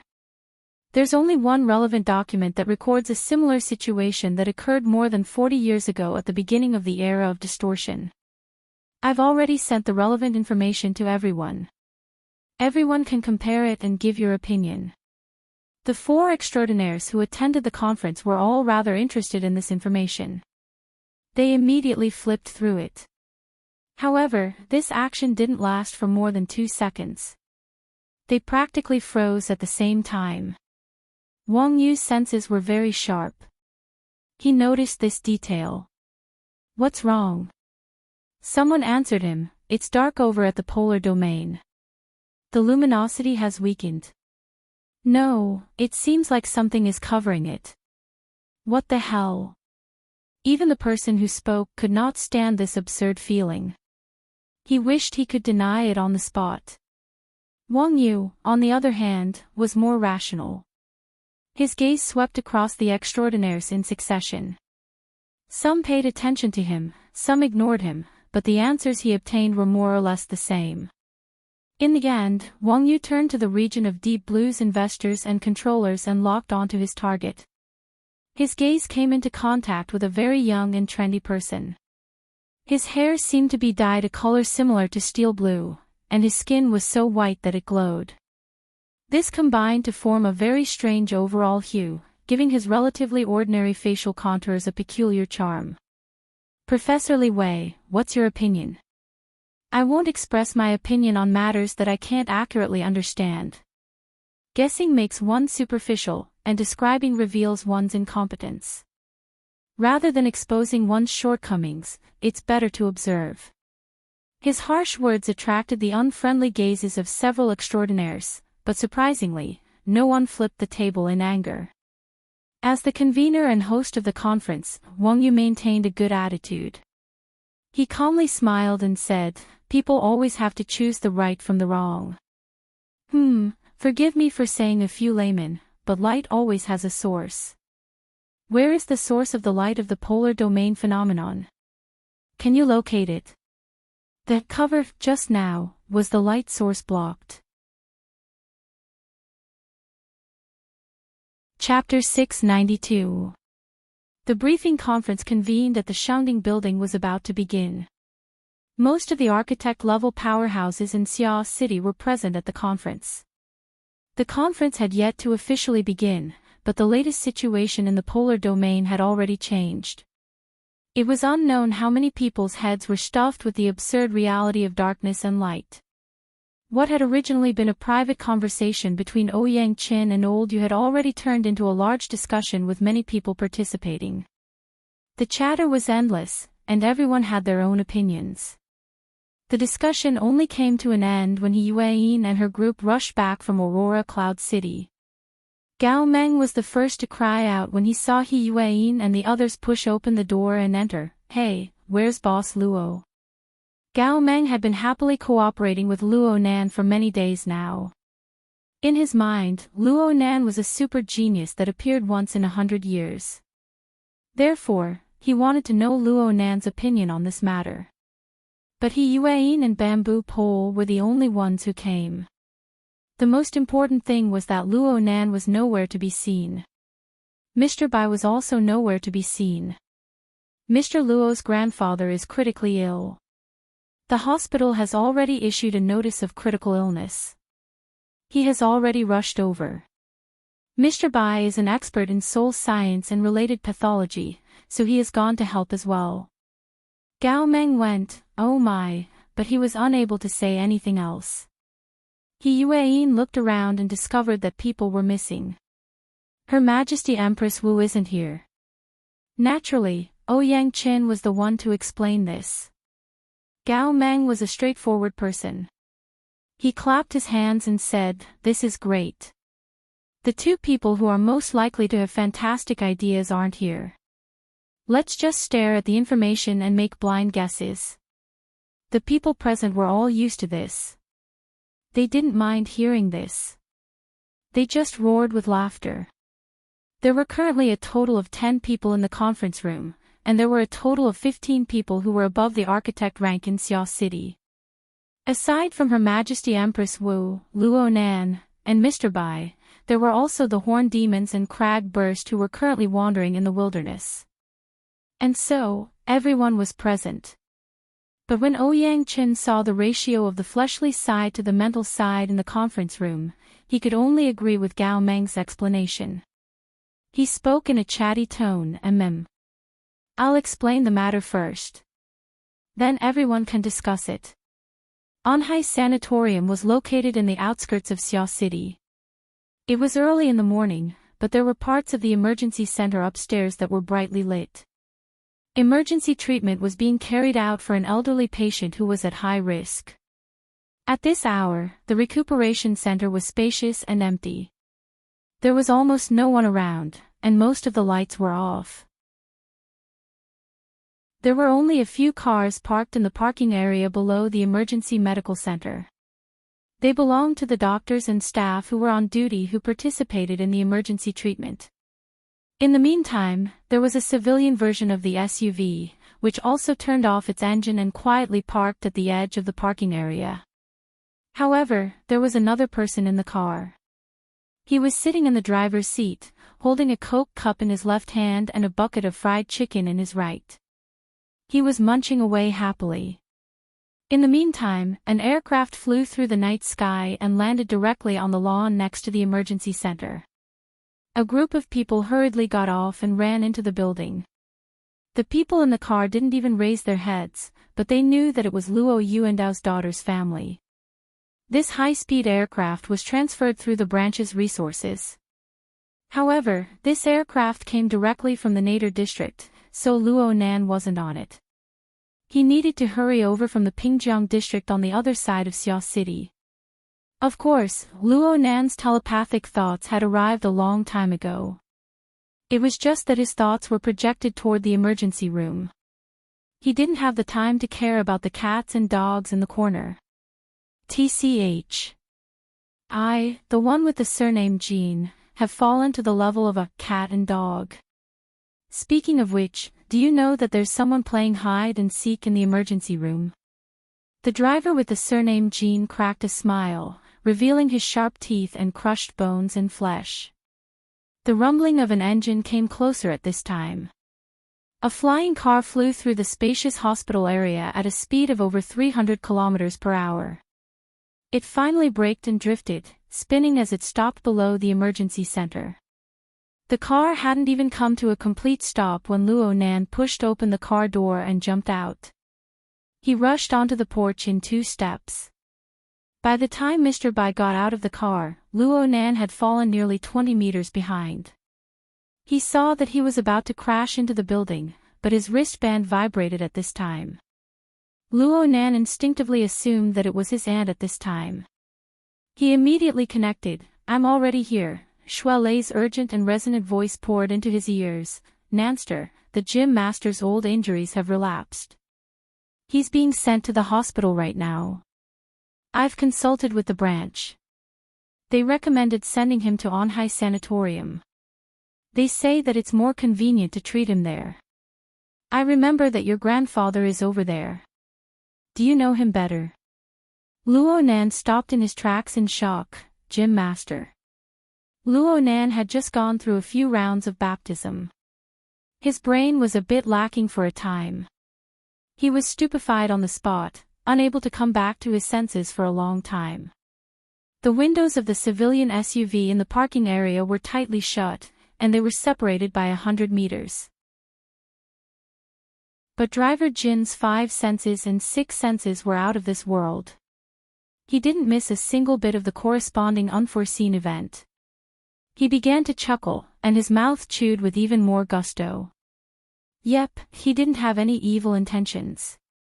He was just taking joy in Luo Nan's misfortune. In the end, Luo Nan still went inside. Soon, the emergency center's front building recovered its tranquility. Driver Jean finished off the chicken leg and cola in his hand. He let out a yawn and fell back. The car's AI considerately lowered the back of the chair for him, and he prepared to take a good nap. In the meantime, another rescue shuttle came over to transfer the patient. It was probably Gym Master Show. Driver Jean knew this person. He was a genius for being able to live this long due to the great collapse of the genetic plane. At the very least, Driver Jean could empathize with Gym Master Show. Driver Jean raised his eyelids, but he didn't completely open them in the end. He just spat out a stream of hot air from his nostrils. It seemed like he was sneering and sighing. Then the hospital area recovered its tranquility. But not long after, the sound of knocking on the car window rang out. A tall woman stood next to the passenger window. She wore the hospital's trademark white coat. The length was just right, but it appeared a bit loose. That fast. Driver Jean got up and opened the car door to let the woman get in. The smell of disinfectant assaulted their nostrils. It was hard to describe with words the smell of roast chicken that filled the car. "What are you wearing that for?" Driver Jean grumbled and opened the car window.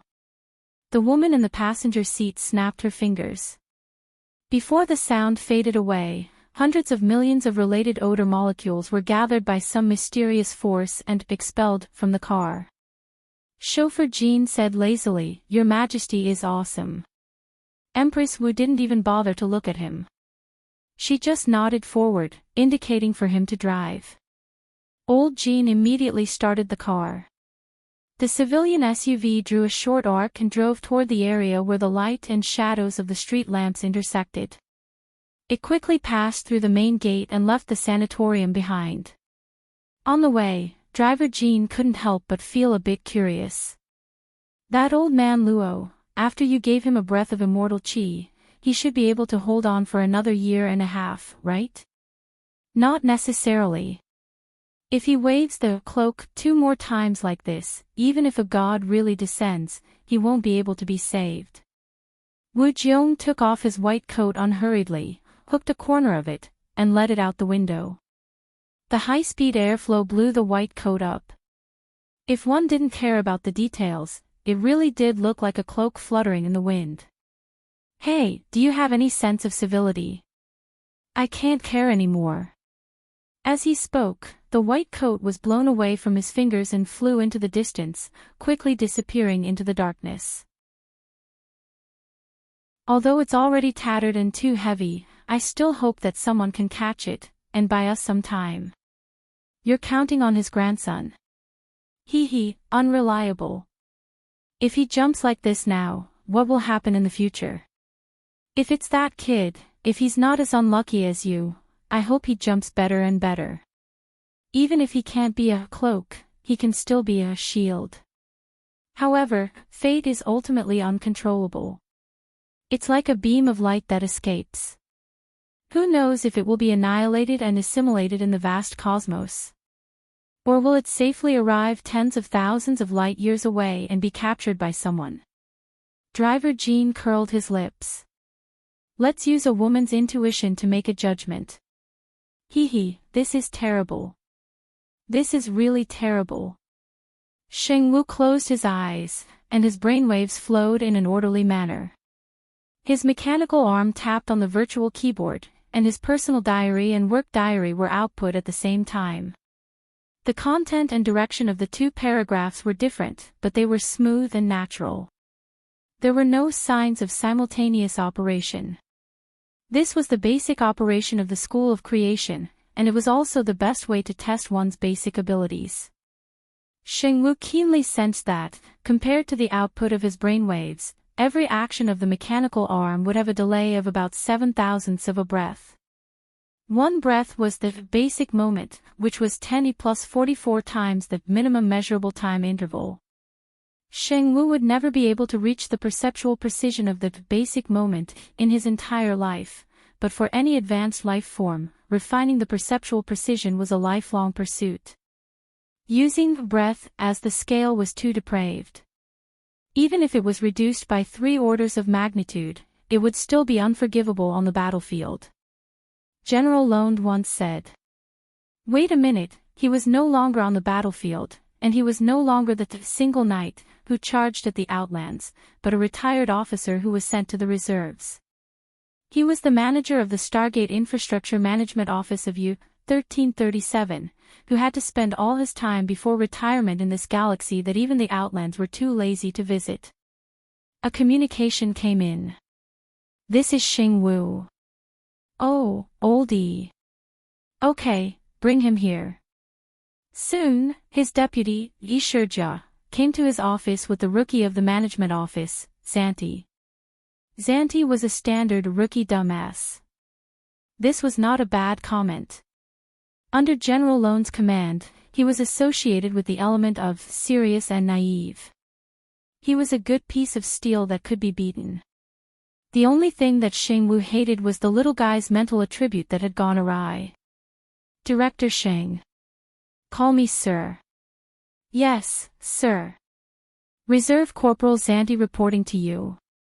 In the outer region of the U-1337 galaxy, a Class 7 wave anomaly has appeared.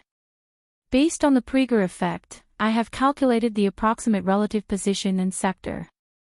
The young man had already sent the relevant information. Xingwu sized it up and murmured, 42 squares away, that's 42 days ago. Is there any follow-up? Sir, there is no follow-up. Also, sir, it should be 21 squares and 21 days. We have changed the standard units of the heavens to connect with the various systems of the divine kingdom. There was a moment of silence in the office, and then Xingwu said pleasantly, you are right, old habits have not been changed. Now, Corporal, you can follow the procedures and apply for a scout ball, the kind that can fly in hyperspace. Calculating at the highest speed, in about 5 Pantheon years later, before your 20th birthday, you will receive the most detailed results. Maybe by then, you can receive a reward from the military before your contract ends. It's even better if it ends. You can change your career in time and become an explorer. According to the information, you can find a high-level life-gathering area and immediately become a billionaire. Oh no, it should be a new pattern for the God of Dawn's cloak. Now go do it, child, good luck. The dumbass left in a daze. Xingwu turned his eyes to his deputy. Yi Shijia raised his hand to say, it has nothing to do with me, and then ran out of the door.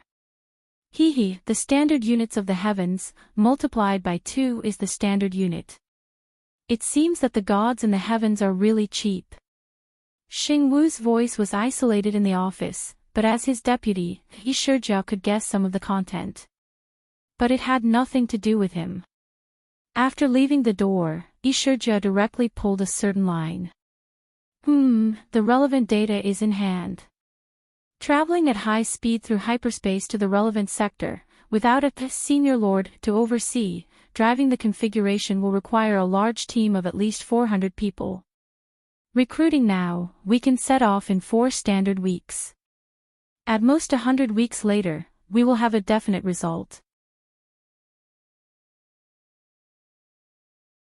Chapter 693. Cat Eyes had a dream. He dreamed that she was crawling on a large net made of long metal chains. The net was endless and extended into the depths of the void, with no end in sight.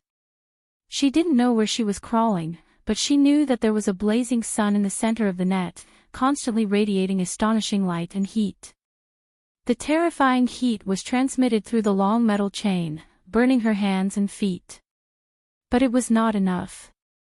It burned all the way through her skin, flesh, and bones, mixing the half-melted metal droplets with her body fluids, turning her into a part of this endless net. She struggled in fear, but she could not resist the momentum of the fusion. But at the same time, a vigorous sense of power rushed in wave after wave, pushing her consciousness to expand and expand, giving her an unprecedented sense of fulfillment and control. Afterwards, Cat Eyes vaguely remembered who the energy that was squeezing in had come from. This kind of forced giving and the complete loss of resistance made her inevitably have some subtle associations. It was like a gunpowder pinch. After a few sparks, the compressed gunpowder exploded with a bang. This was different from the external pressure. This was an impulse that originated from Cat Eyes herself. The explosion was not a destructive shockwave, but a poisonous fire that rapidly set a prairie ablaze. It burned through every corner of her body, both inside and out. Cat Eyes let out a hiss as she suddenly woke up with a start. Only then did she discover that her entire body had been soaked in bodily fluids. The poisonous flames that had scorched her body had turned into a warm and sticky sensation that was hard to distinguish. It was truly terrible. She looked at her watch. It was 3:00 in the morning, only 2 hours before she fell asleep. Cat Eyes sighed and extended her hand to scratch her scalp. Her long hair, which was already drenched in sweat, was scratched even more messily. There was no way she could sleep again tonight. She might as well take a shower to freshen herself up.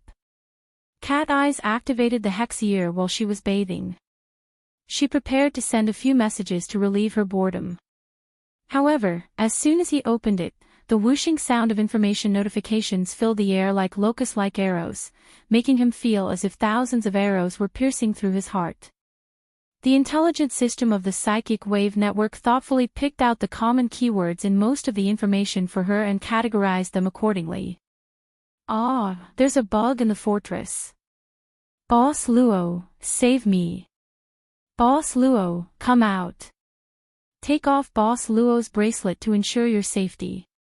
Tear off Gao Tianchu's sticker to ensure your life is valuable. Boss Luo is going missing again. Where are the people from the project team? The first to be trapped is the project team. Winky face. Due to the fortress project in the Abyss region, the late spring night of Xia City experienced the fiery heat of summer ahead of time. Several hundred people were in a chaotic mess, alarming Gao Meng, Mr. White, and other veteran B-rank powerhouses. They tossed and turned, but the most important figures had disappeared without a trace in the darkness of the night. The first time this happened, it was horrifying. The second time, it was painful. The third time, it was sullen.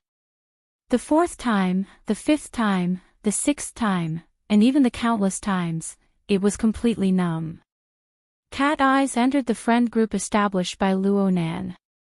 It clearly displayed that the group owner was not in the service area. However, most of the other group members were still awake. Bamboo Pole, who was currently trapped in the fortress, barely managed to send a voice transmission. His voice was full of resentment. Boss Luo got away again. What are you security guards doing? Hee, do I have to emphasize it again? Right now, we live on as sparring partners. Chi Nikuan, who had already been relieved of his role as a bodyguard, was like a floating ghost. Shuelei, who always had a stable schedule, was woken up. He provided outdated information. In the afternoon, he went to the sanatorium to see Grandpa Luo and the gym master. He even practiced Sansho with me. You didn't break his legs. Shuelei felt wronged. Right now, he's most proficient in speed and control. The photoelectric leg and the illusory magnetic field are simply amazing. What a crappy name. It's not like I came up with it, Brother Papercut. Seeing that the topic was about to stray to the other side of the Pacific Ocean, the always calm Bamboo Pole was truly enraged. I'm about to be squeezed dry.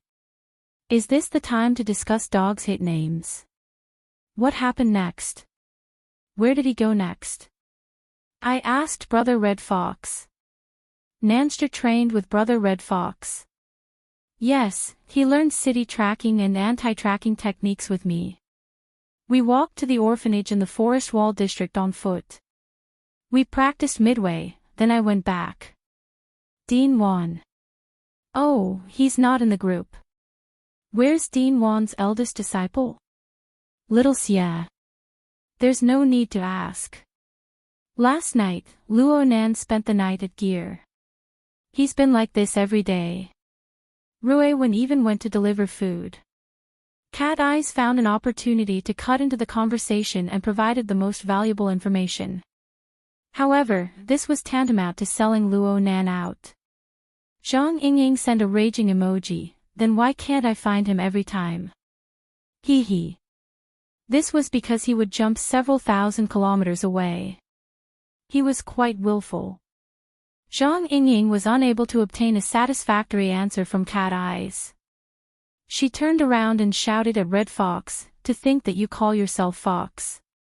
He is a shut-in who never steps out of his house. Don't you have any idea why he is learning from you? Red Fox replied with a disdainful emoji. It's more important to figure out Boss Luo's whereabouts. Papercut acted as a peacemaker, doing his best to bring the topic back to the topic. But as he spoke and spoke, he strayed a bit off topic. Speaking of which, I find it strange. No matter what, Boss Luo has nothing to do with shut-ins recently, right? What's going on with him? Has his body been taken over by someone? Cat Eyes sneered and replied, puberty has arrived. Hormones are being secreted in excess. He's already 17, big sis. Endocrine disorder. Fine. It doesn't matter what stage Boss Luo has reached in puberty. Where in the world is he right now? There are over 100 people waiting for him to save. The matter helplessly returned to its original point. In the early morning hours of April 22, 2097, the tracking operation against the Fortress Project team's chief consultant, Luo Nan, ultimately came to nothing. Everyone was unable to find Luo Nan in the end. The project team and a few experts in Xia City, who already had some understanding of configurations, worked together and finally solved the problem. There was no need to mention the misery involved. Cat Eyes watched the development of the situation with cold eyes. Her heart was unmoved. After all, there had been far too many people in the past few months. There had been far too many people who had been left in dire straits due to Luo Nan's willfulness. Especially those who urgently wished to obtain power from Luo Nan's body, from the sun behind Luo Nan. Yes, perhaps Luo Nan himself was included. Cat Eyes finally obtained the pleasure of rebalancing herself when she thought of this. D City.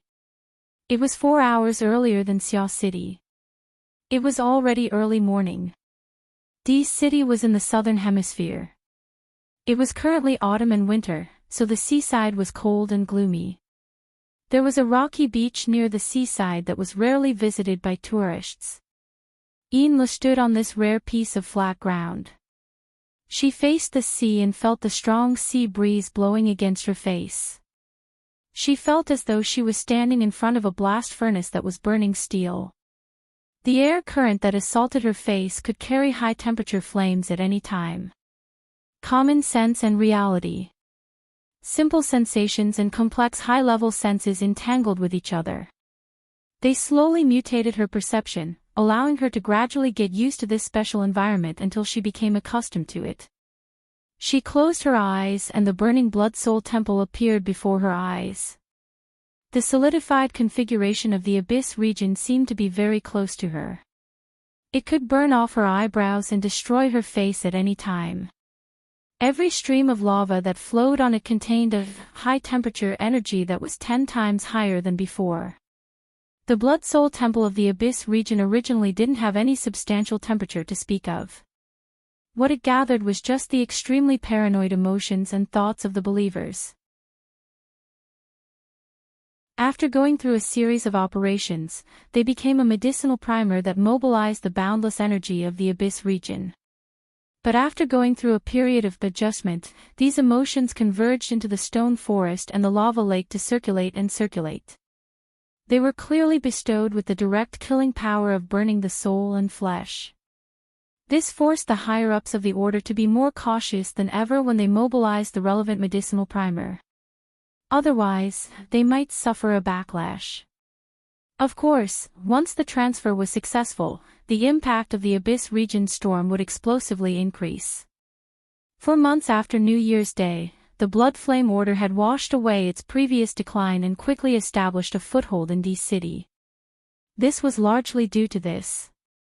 Because of this, Jiang Yuanjin and the other elders and higher-ups of the order were pleasantly surprised and conflicted. They endured this complicated and difficult change together. The one who did all of this was none other than Luo Nan. Mrs. Halder had not told anyone else about the matter of cooperating with Luo Nan other than her personal secretary. Jiang Yuanjin and the others only knew that Mrs. Halder had found a professional consultant or investor. As for who it was, everyone had their own guesses. As for whether or not they guessed the correct answer, it didn't matter. After Elder Mo Luan passed away, Mrs. Halder had the final say in the matters of the Blood Flame Order.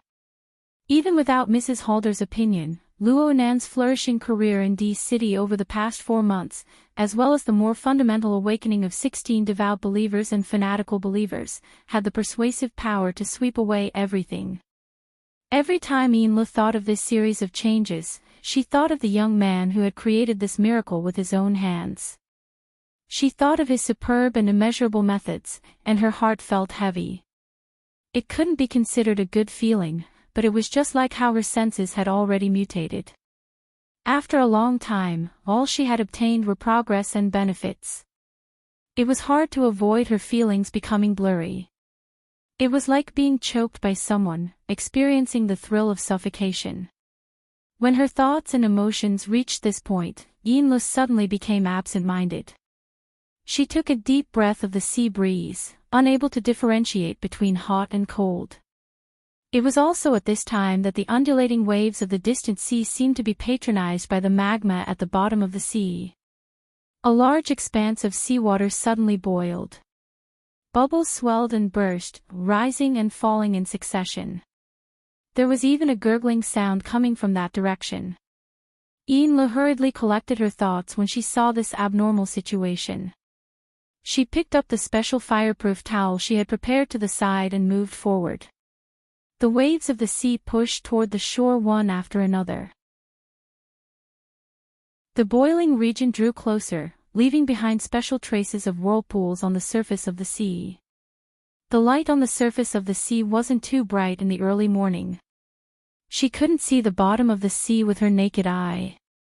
However, Yinlu's mental senses, which had improved quite a bit during this time, were already able to touch the extremely restless emotions that were 1,000 times hotter than the boiling seawater.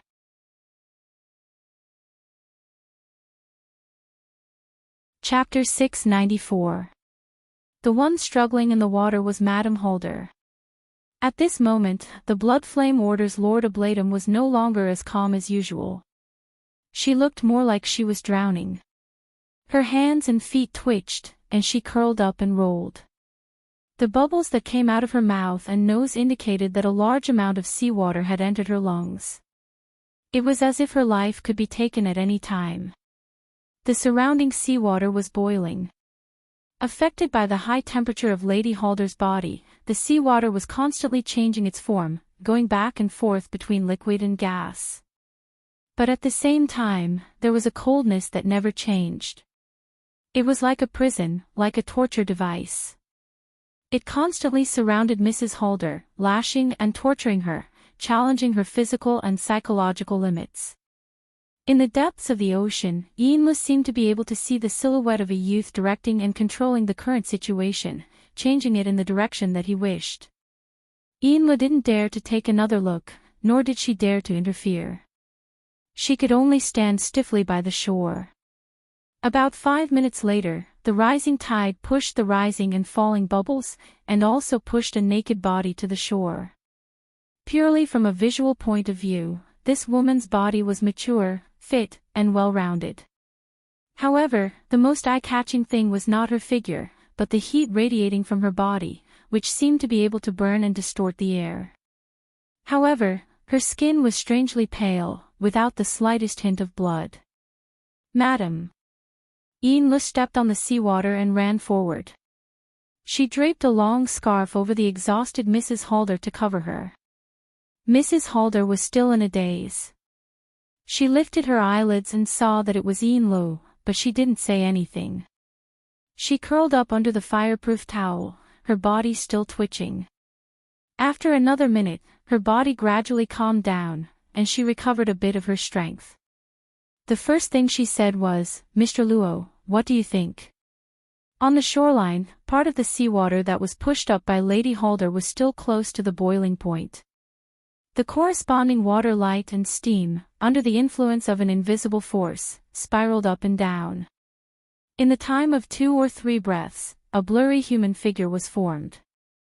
The sea breeze blew, and the water vapor that formed the human figure fluctuated a few times. When it appeared again, it was already a relatively clear face of a young man. It was Luo Nan. He stood behind Lady Holder's curled body and looked down. He did not immediately respond. Although he didn't say it out loud, he wasn't completely unperturbed. Luo Nan had to admit, the woman in front of him was truly ruthless. She really did have the courage to break through the norm. Right now, Madame Holder was very weak.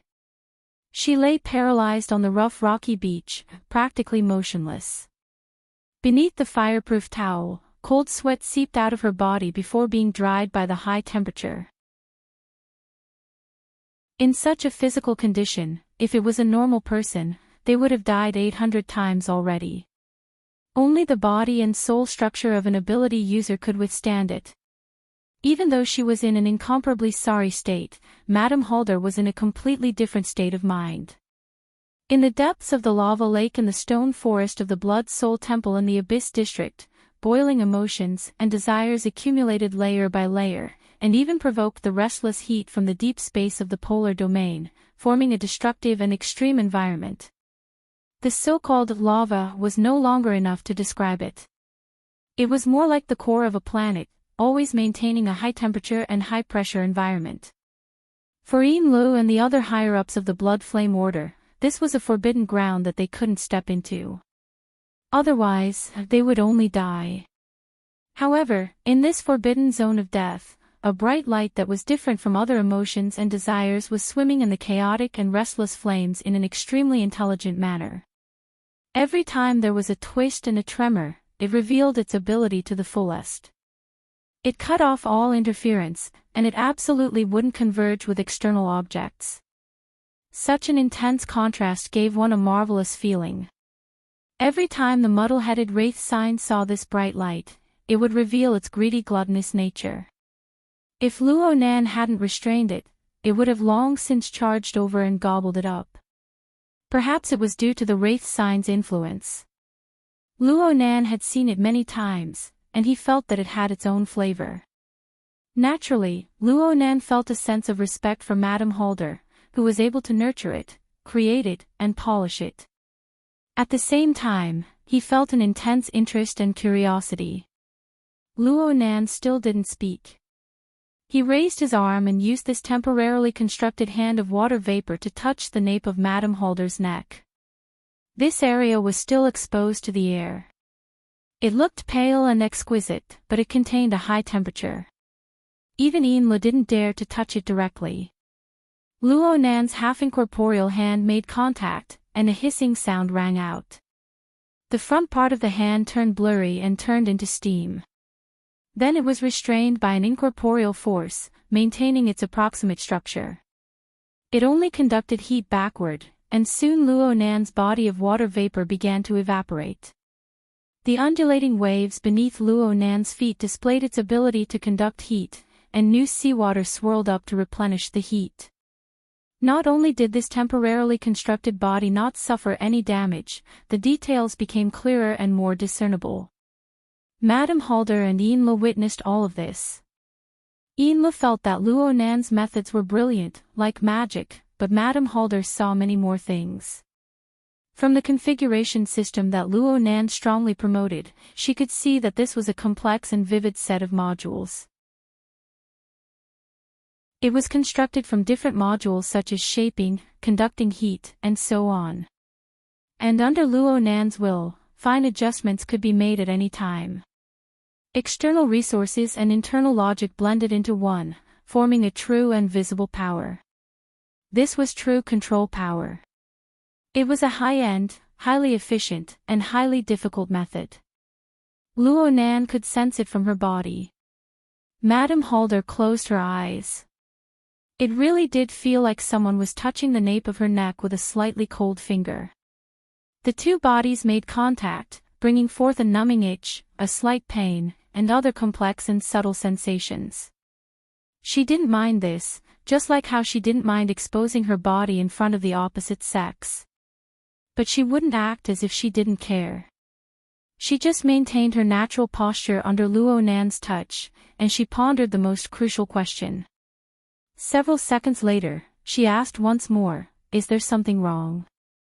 Luo Nan finally spoke through telepathy. The progress of strengthening the spinal nerves is much faster than expected.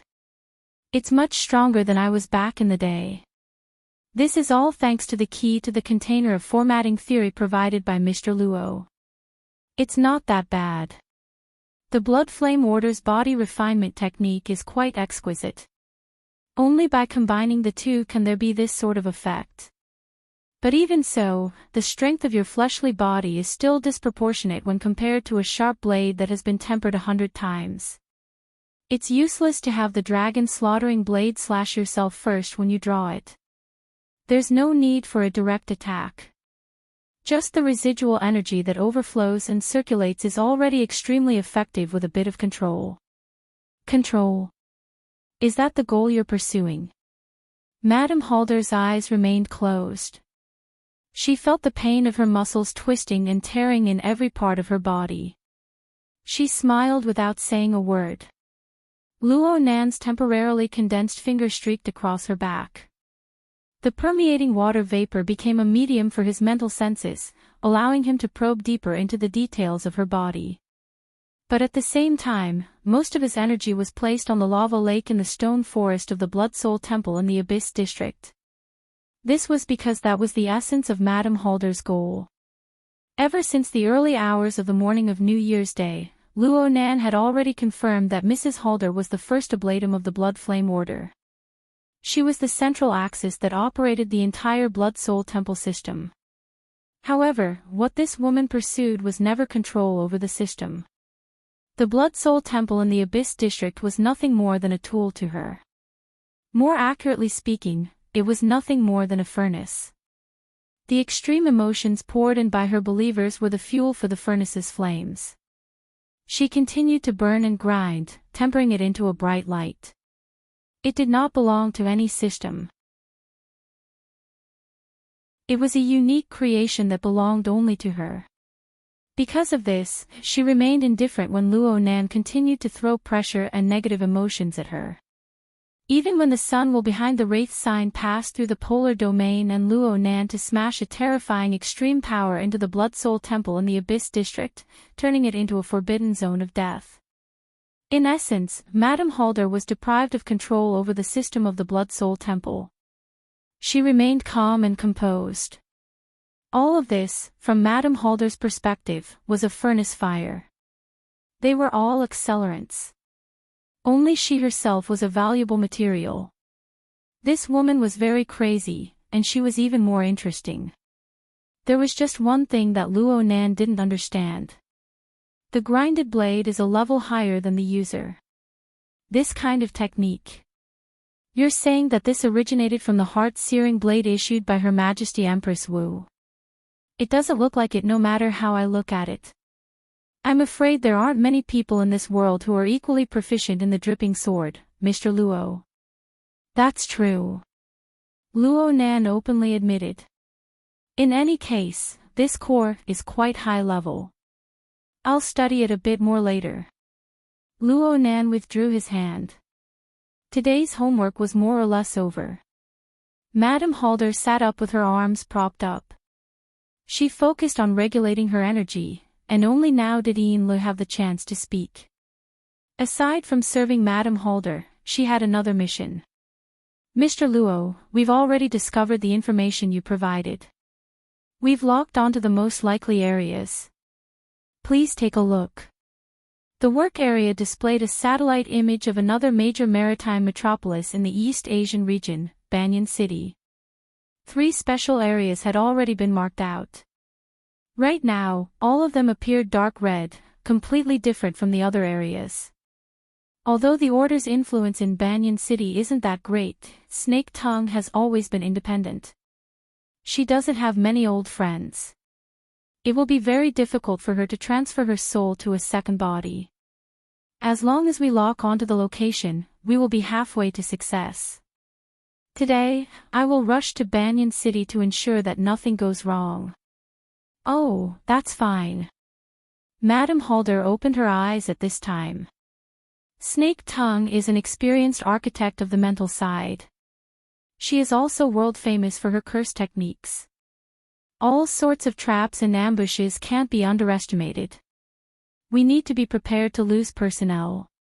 The transfer plan after we succeed needs to be even more secure. After all, we aren't the only ones searching right now. Yes. Luo Nan didn't mind too much. He wanted the Blood Flame Order to act. He just thought of it as looking for a logistics company. I'll be watching when the time comes. Madame Halder's energy had recovered a bit. She was already able to make small talk. Mr. Luo's ability to mentally travel 10,000 miles is truly enviable. She gave her hand to Yinlu as she spoke. Yinlu slowly stood up with Yinli's help. At the same time, she adjusted the position of the fireproof towel, allowing the exposed skin to rotate. There's only one international flight from T-City to Banyan City. It leaves this morning. You can move at night or early tomorrow morning.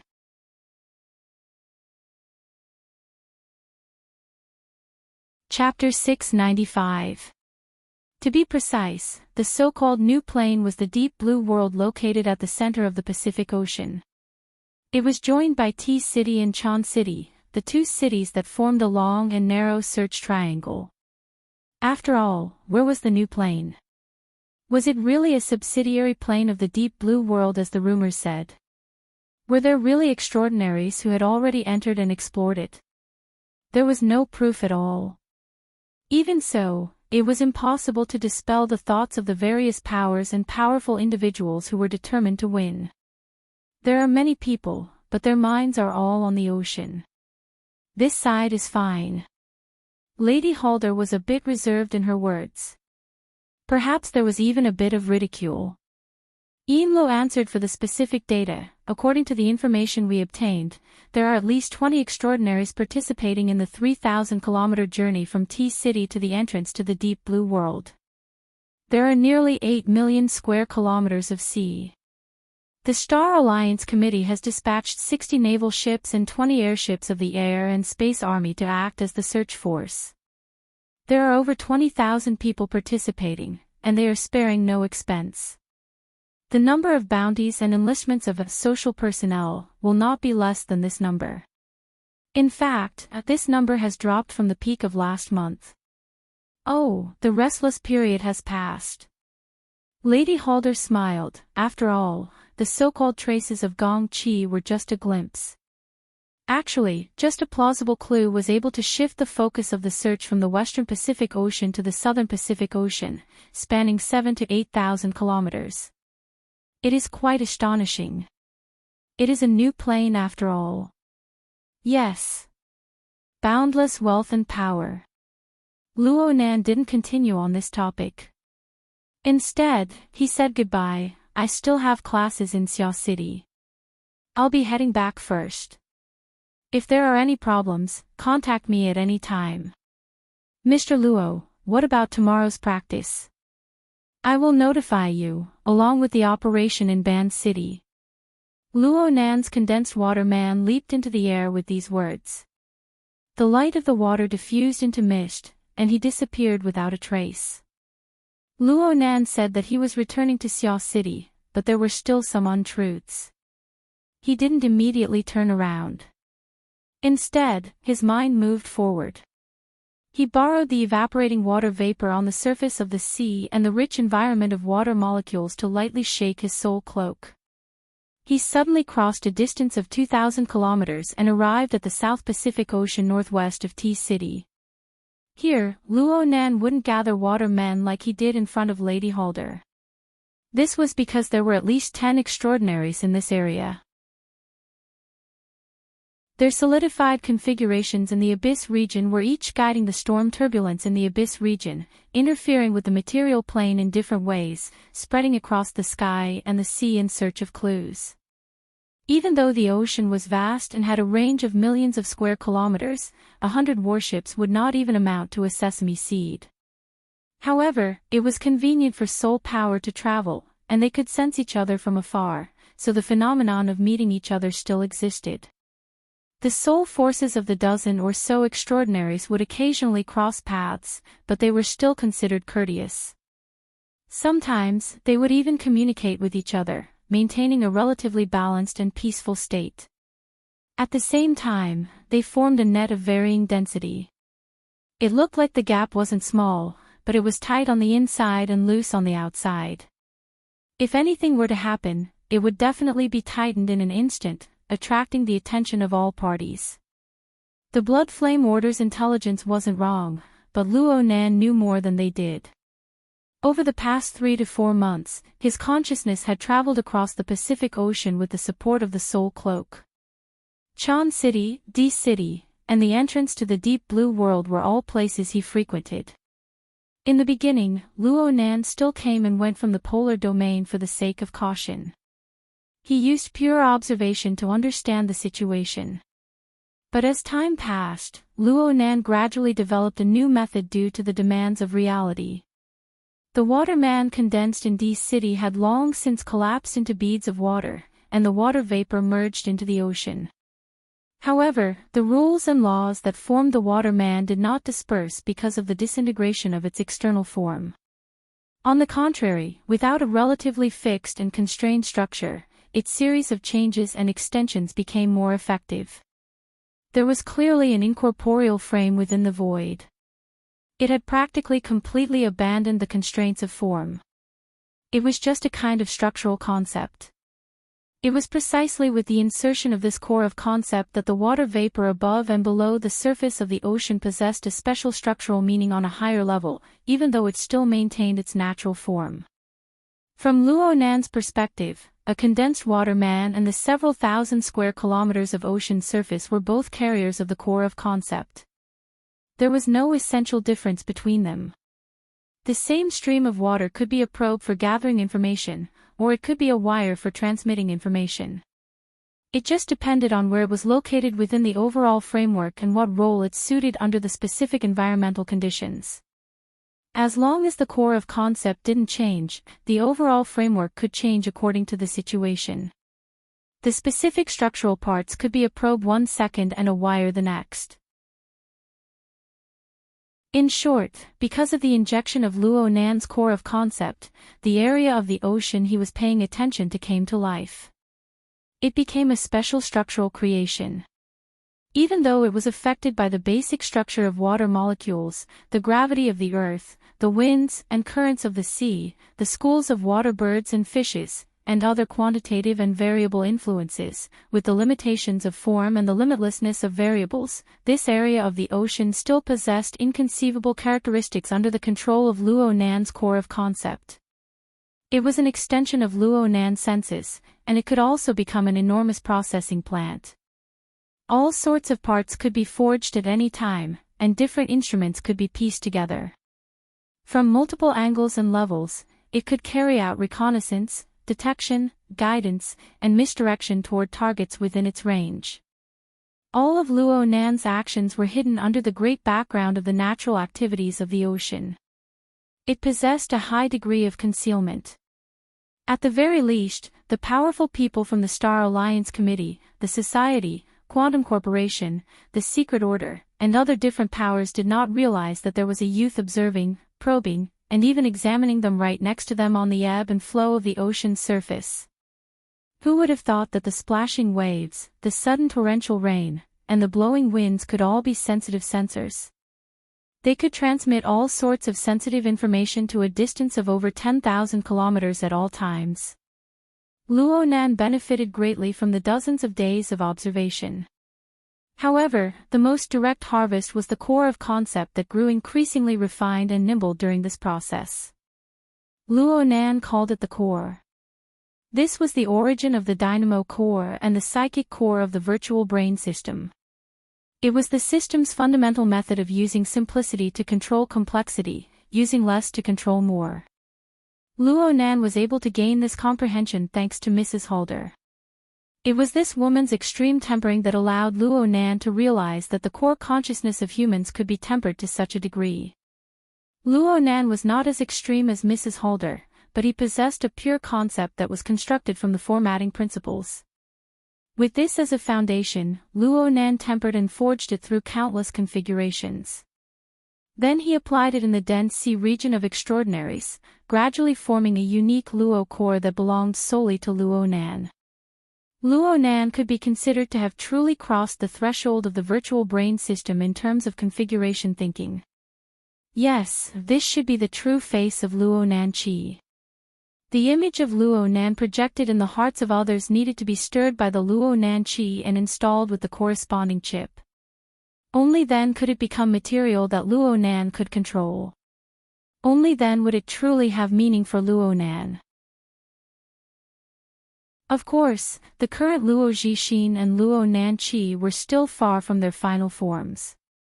They had only absorbed the side of laws and rules. Emotions and desires were practically uncontaminated. They could only be used purely on the material plane.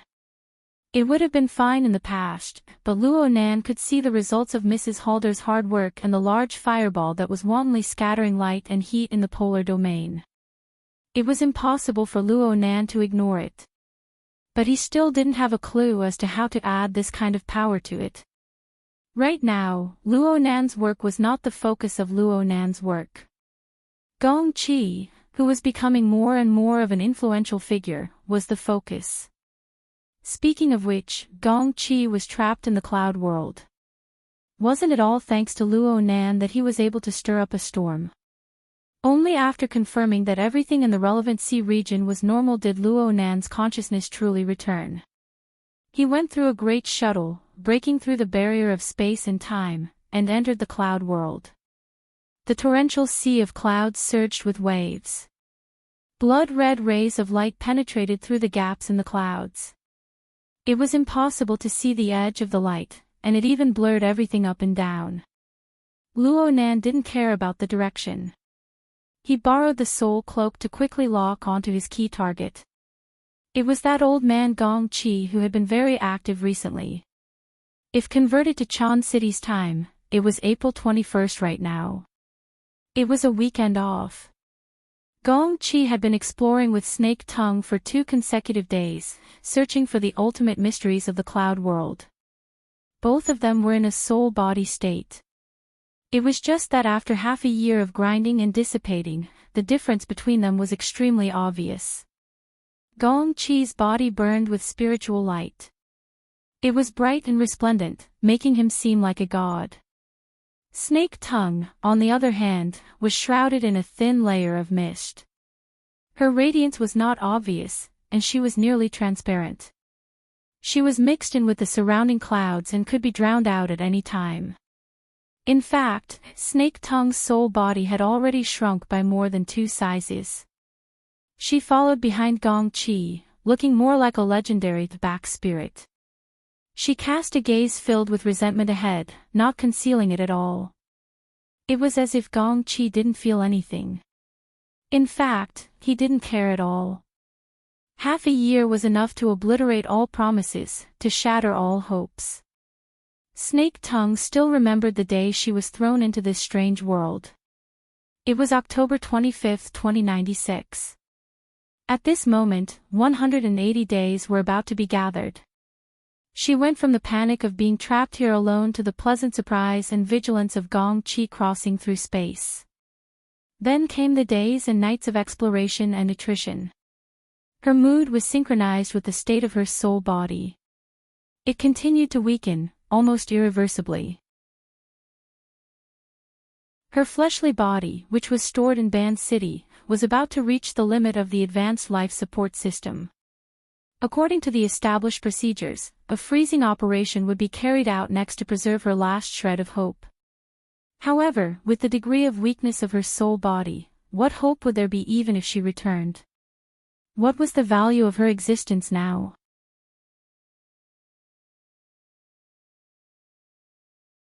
Chapter 696. Gong Qi raised his head and looked at the ceaselessly flowing clouds. What he let out was an incongruous sigh. The light is getting stronger and stronger. Perhaps after a period of time, that light will be able to illuminate the entire vast 1,000 worlds. If one doesn't come here, they most likely won't be able to see such a resplendent scene of the polar domain. Snake Tongue didn't say a word. She faced him with indifference. In any case, she could only listen to Gong Qi's description. She couldn't sense what was happening in the polar domain at all. However, Luo Nan was using his soul cloak to sense the situation over here. His mood was inevitably affected. He knew what Gong Qi meant by light. Yes, that was the light of the polar domain. It was the light and heat emitted by the source of the terrifying power that Luo Nan had traced back to the Wraith sign. More than 4 months ago, it had briefly ascended into the sky in the polar domain to demonstrate its strength, but it had been blocked by a mysterious and unfathomable curtain. According to Luo Nan's knowledge, this was the case in the local spacetime and the deep blue world. The only exception was here. For some reason, the curtain did not extend its magical effect to the cloud world. The light and heat emitted by that terrifying source continued to spread throughout the cloud world through the polar domain. And as time passed, it seemed to be getting closer and closer to the physical plane. Every time Luo Nan arrived at this place, he seemed to be able to hear the humming and trembling of the cloud world. This was the prelude to the friction and collision of space and time. Luo Nan didn't know the reason or the nature of all this, but he knew that the cloud world was facing a huge change. On the other hand, it was very likely that Gong Qi, who he'd always been targeting, had suddenly grasped a good opportunity to break out of this predicament. Gong Qi was a transcendent who had lived for more than 90 years. His cultivation and experience were top-notch. He would not let go of this opportunity. From the moment the rays of light had lit up the polar domain, this old fellow had invested a large amount of energy into research. More than 4 months, nearly 150 days of time, was enough for him to produce a certain amount of results. At the very least, there was some movement. While conversing with Snake Tongue, Gong Qi pierced his soul force into the abyssal region and probed the polar domain. At the same time, he made slight adjustments to his own solidified configuration in order to adapt to the long-term illumination of the polar domain light. The abyssal region's constantly changing environment was also trying to figure out the corresponding rules and utilize them. Luo Nan quietly observed from the depths of the torrential turbulence of the abyssal region. Watching how Gong Qi adjusted the solidified configuration step by step, pondering over the structure and basic principles, grasping the habits of the structure, and referring it to his own thinking of the configuration. At the same time, he could also verify the special zones in the abyss region and polar domain under the condition of crossing the spacetime barrier, and what kind of changes would occur. In short, Luo Nan tried to speculate what stage Gong Qi's judgment of the situation had reached and how far he was from breaking out of the situation. Staring blankly was absolutely not an option. The development of the situation pushed Luo Nan to speed up his progress. In fact, Luo Nan himself was already impatient. What he needed to do now was to finish strengthening himself as soon as possible and prepare as many bargaining chips as possible, no matter what level or direction he was in. Snake Tongue, who was like a spirit behind his back, was one of them. The surgery he was paying close attention to today and tomorrow was the other. Oh, visitation time is almost up. As a student, he had to apply for leave if he wanted to visit the patient in time, but he couldn't make it to the weekend. But if he couldn't, or if it was inconvenient, he could only skip class. Luo Nan imagined the scene of him taking a leave of absence. Teacher, I want to apply for leave. Reason for the leave. To visit the surgery patient. What does it have to do with the patient? We've never met. Which hospital? Mercy Heart Hospital. It's 2,000 kilometers away in Spring City. How long do you need to apply for? That depends on whether things go smoothly or not. Forget it. Luo Nan could lie, but unless he really fabricated a melodramatic reason like a serious illness of his immediate family, the school would never grant him a leave of absence, no matter what, given his credit record of the past few months. What's more, Luo Nan had left Xia City as early as 9:00 in the evening of the 21st of April in order to eliminate the error of teleportation. He had been transported through the cloud world to the southwest wilderness area of Spring City. He was currently resting and reorganizing at the forward operating base, preparing to receive a mid-range cross-country trip of over 500 kilometers, as well as an even more exciting ambush operation in the city. No. It was visiting the patient. Luo Nan's consciousness rolled back, arriving at the edge of the volcanic area where the physical Blood Soul Temple was placed. Many instruments were unable to operate due to the environment of the volcanic area's core region being too vile. It wasn't easy to arrange supplies, so Luo Nan kept this forward operating base on the periphery. He had been replenishing supplies for the past few months. He had even installed a second-hand thermostatic system, causing the cave on the periphery of the volcanic area to become livable. There was no doubt that Luo Nan had done this out of consideration for himself. He had used this forward operating base as a transfer station over the past 100 days, but he had gone to quite a few places. Of course, practically no one knew about this, except for the little girl who was currently in the forward operating base, silently protecting his safety. Hey, Rue-1. Good morning. Good morning. Actually, the outside was still a pitch-black expanse due to the limitations of the time zone. Luo Nan practically didn't sleep for the entire night. He traveled between space and time, his telepathic thoughts rushing tens of thousands of kilometers. Right now his mind was trembling with energy, and he wasn't the least bit sleepy. Especially when he thought about the upcoming crossing of the wilderness and the follow-up operation in Spring City, he became all the more excited. After greeting Rue-1, he once again inspected the assembly modules of the off-road vehicle he had prepared last night. He even did a manual loading and unloading. After all, if the vehicle broke down on the road, there was no AI in the forward operating base to help fix it. Everything was going smoothly. Over the past few months, he had been learning about mechanical design from Worker Zhai. He had also borrowed Worker Zhai's platform to frequently repair machines. With the addition of his mental side and configurational thinking, he could be said to be a veteran hobbyist. At the very least, he was half a professional. The small off-road motorcycle was disassembled and assembled within 5 minutes, and the system passed the test in one go. Next was the testing of the electromagnetic Vanguard Z. Luo Nan confirmed that he was going to bring the exoskeleton equipment with him to act as a safeguard for the operation. He was already familiar with this exoskeleton equipment. The debugging time was even shorter, and everything was ready in no time. Rue-1 just watched silently from the side during this time, like a doll. Luo Nan didn't forget about her.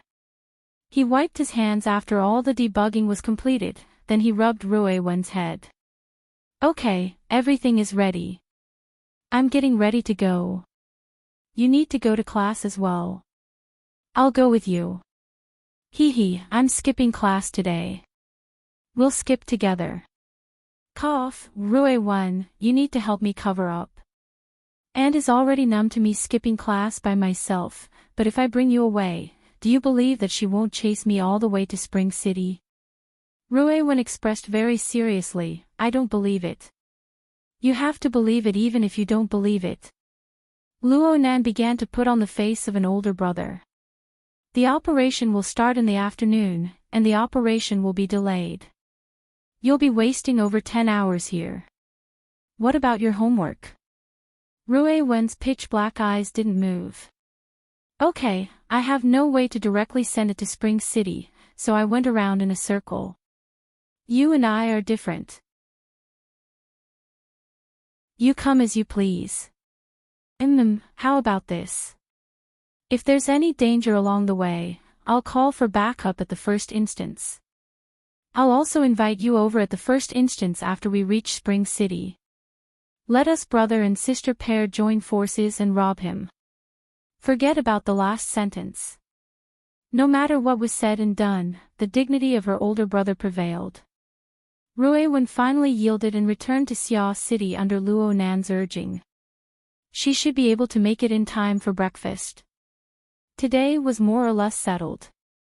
Luo Nan let out a long breath.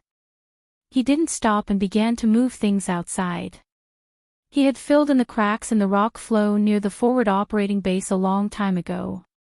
The caterpillar robot could also help with the transportation. Everything was ready in a short 15 minutes. He finished assembling the equipment in a certain flat area outside the cave and put on the light exoskeleton armor.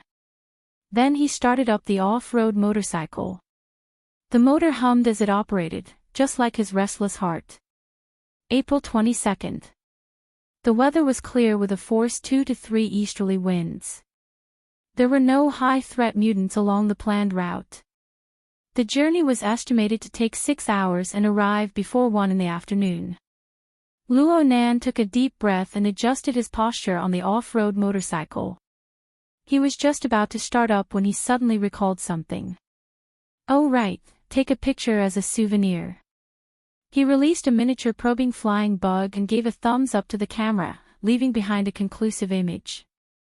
Luo Nan laughed with a ha sound. He raised his legs and the motor of the motorcycle sped up. He charged forward with a roar, charging straight toward the boundary of Spring City that was 500 kilometers away. The rapidly unfolding and changing wilderness was before his eyes. He had no companions, no bodyguards, no omnipresent psychic wave network, and no mission channel that constantly updated and alerted him. Luo Nan just drove the motorcycle and sped across the desolate wilderness. The howls of wild beasts and vicious birds rang in his ears. Occasionally, he would see the dust and smoke of groups of beasts galloping into the distance. At the same time, the mutant multi-headed vulture high in the sky cast its vicious and greedy gaze over. The high-level hunters in the wilderness pricked up their ears one after another from the rhythmic vibrations of the ground. This was the wilderness. This was the main appearance that the Earth Monarch had spent decades dressing up. This was a place where countless people struggled to escape. At the same time, there were also countless people who forcefully ventured to explore this place. Luo Nan's grandfather, mother, and father had all left the most beautiful moments of their lives here. No matter where they went, there would always be some special and valuable things here. Luo Nan still didn't have a clear direction in regards to the wilderness. But Luo Nan was wantonly smearing traces that belonged to him within this enormous painting. Whether it was success or destruction, there was no need to pay attention to any of it. In this spacious and dangerous world, he naturally abandoned the city and all the rules and laws of his habitual living environment. He also abandoned the imminent pressure and danger. At least for this moment, he could enjoy the taste of unfettered freedom to his heart's content.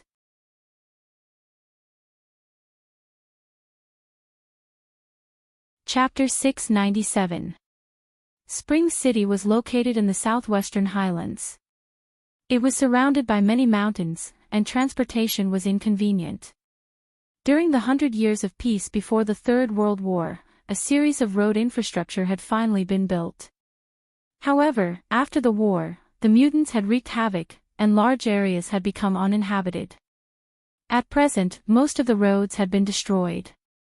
One could only vaguely see some traces among the weeds, rocks, and collapsed mountain ruins. In such a place, the maglev flying vehicles in the city were not practical. Aerial vehicles like flying shuttles also had to face the attacks of flying mutants, and there was the possibility of crashing into mountains at any moment. Therefore, most people who made a living here chose traditional, sturdy SUVs. Coupled with some auxiliary modules like maglev, they could deal with most situations. At this moment, on a gentle slope of a mountain, a small convoy of 3 SUVs and about 10 people were carefully setting up equipment to monitor the surrounding environment. The leader was tall and burly with a crew cut. He wore sunglasses, a leather jacket, and a pair of coarse trousers. He looked rather valiant. However, at the same time, he was also an expert in controlling equipment. He calmly commanded the crowd and asked his companions to install equipment in various positions. Every order was clear, and the scene was busy but not chaotic. Someone was willing to play the role of a lackey and praised, as expected of a field team. With you, Brother Bao, we have a clear target. Shut up. What's that sound? Ah. Brother Bao frowned and listened attentively. A few seconds later, his expression became even uglier. Which idiot is this? Didn't you see the rolling earth dragon sign? I used maglev to move it bit by bit. At this moment, many people present could already hear the vibration of the motor engine. Of course, the most ear-piercing sound was the friction between the car and the bad road surface. It's southwest. It's not coming from the city. The person in charge of remote monitoring raised his hand to inform them. Brother Bao moved over. Through the monitoring equipment, he saw a rolling earth dragon returning from the southwest wilderness. It was the dry season around Spring City for many years. Dust and grass were flying everywhere, and it was hard to see clearly. He could only tell that it did not look like a large vehicle. It doesn't look like a long-distance traveler. Maybe someone from one of the teams returned to the city temporarily. While they were talking, the surveillance equipment finally captured some details. It was a small off-road motorcycle, and it was all alone. Brother Bao cursed softly. Send him a signal. If he wants to live, he has to take a detour. Even if he can survive, he has to compensate us for our losses. The lackey did not miss the opportunity to praise again. Brother Bao is very particular. If you wanted me, I would have asked him to add another dish to the rolling earth dragon. Cut the crap, hurry up and send the signal. Oh my God! Brother Bao cried out involuntarily. Before that, in the surveillance screen, in front of the rolling earth dragon, the hard ground suddenly exploded, and a huge pit with a diameter of more than 3 meters appeared. Soil and rocks flew everywhere. What was even more terrifying was that in the depths of the huge pit, there seemed to be a demonic giant flower blooming.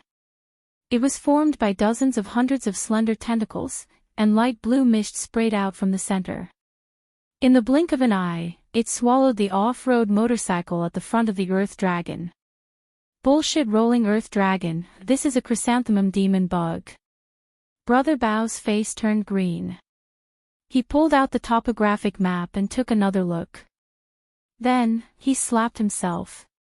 I'm so king stupid. There was clearly an underground river. Wasn't this the favorite place of the chrysanthemum demon bug? This is a trap. Retreat.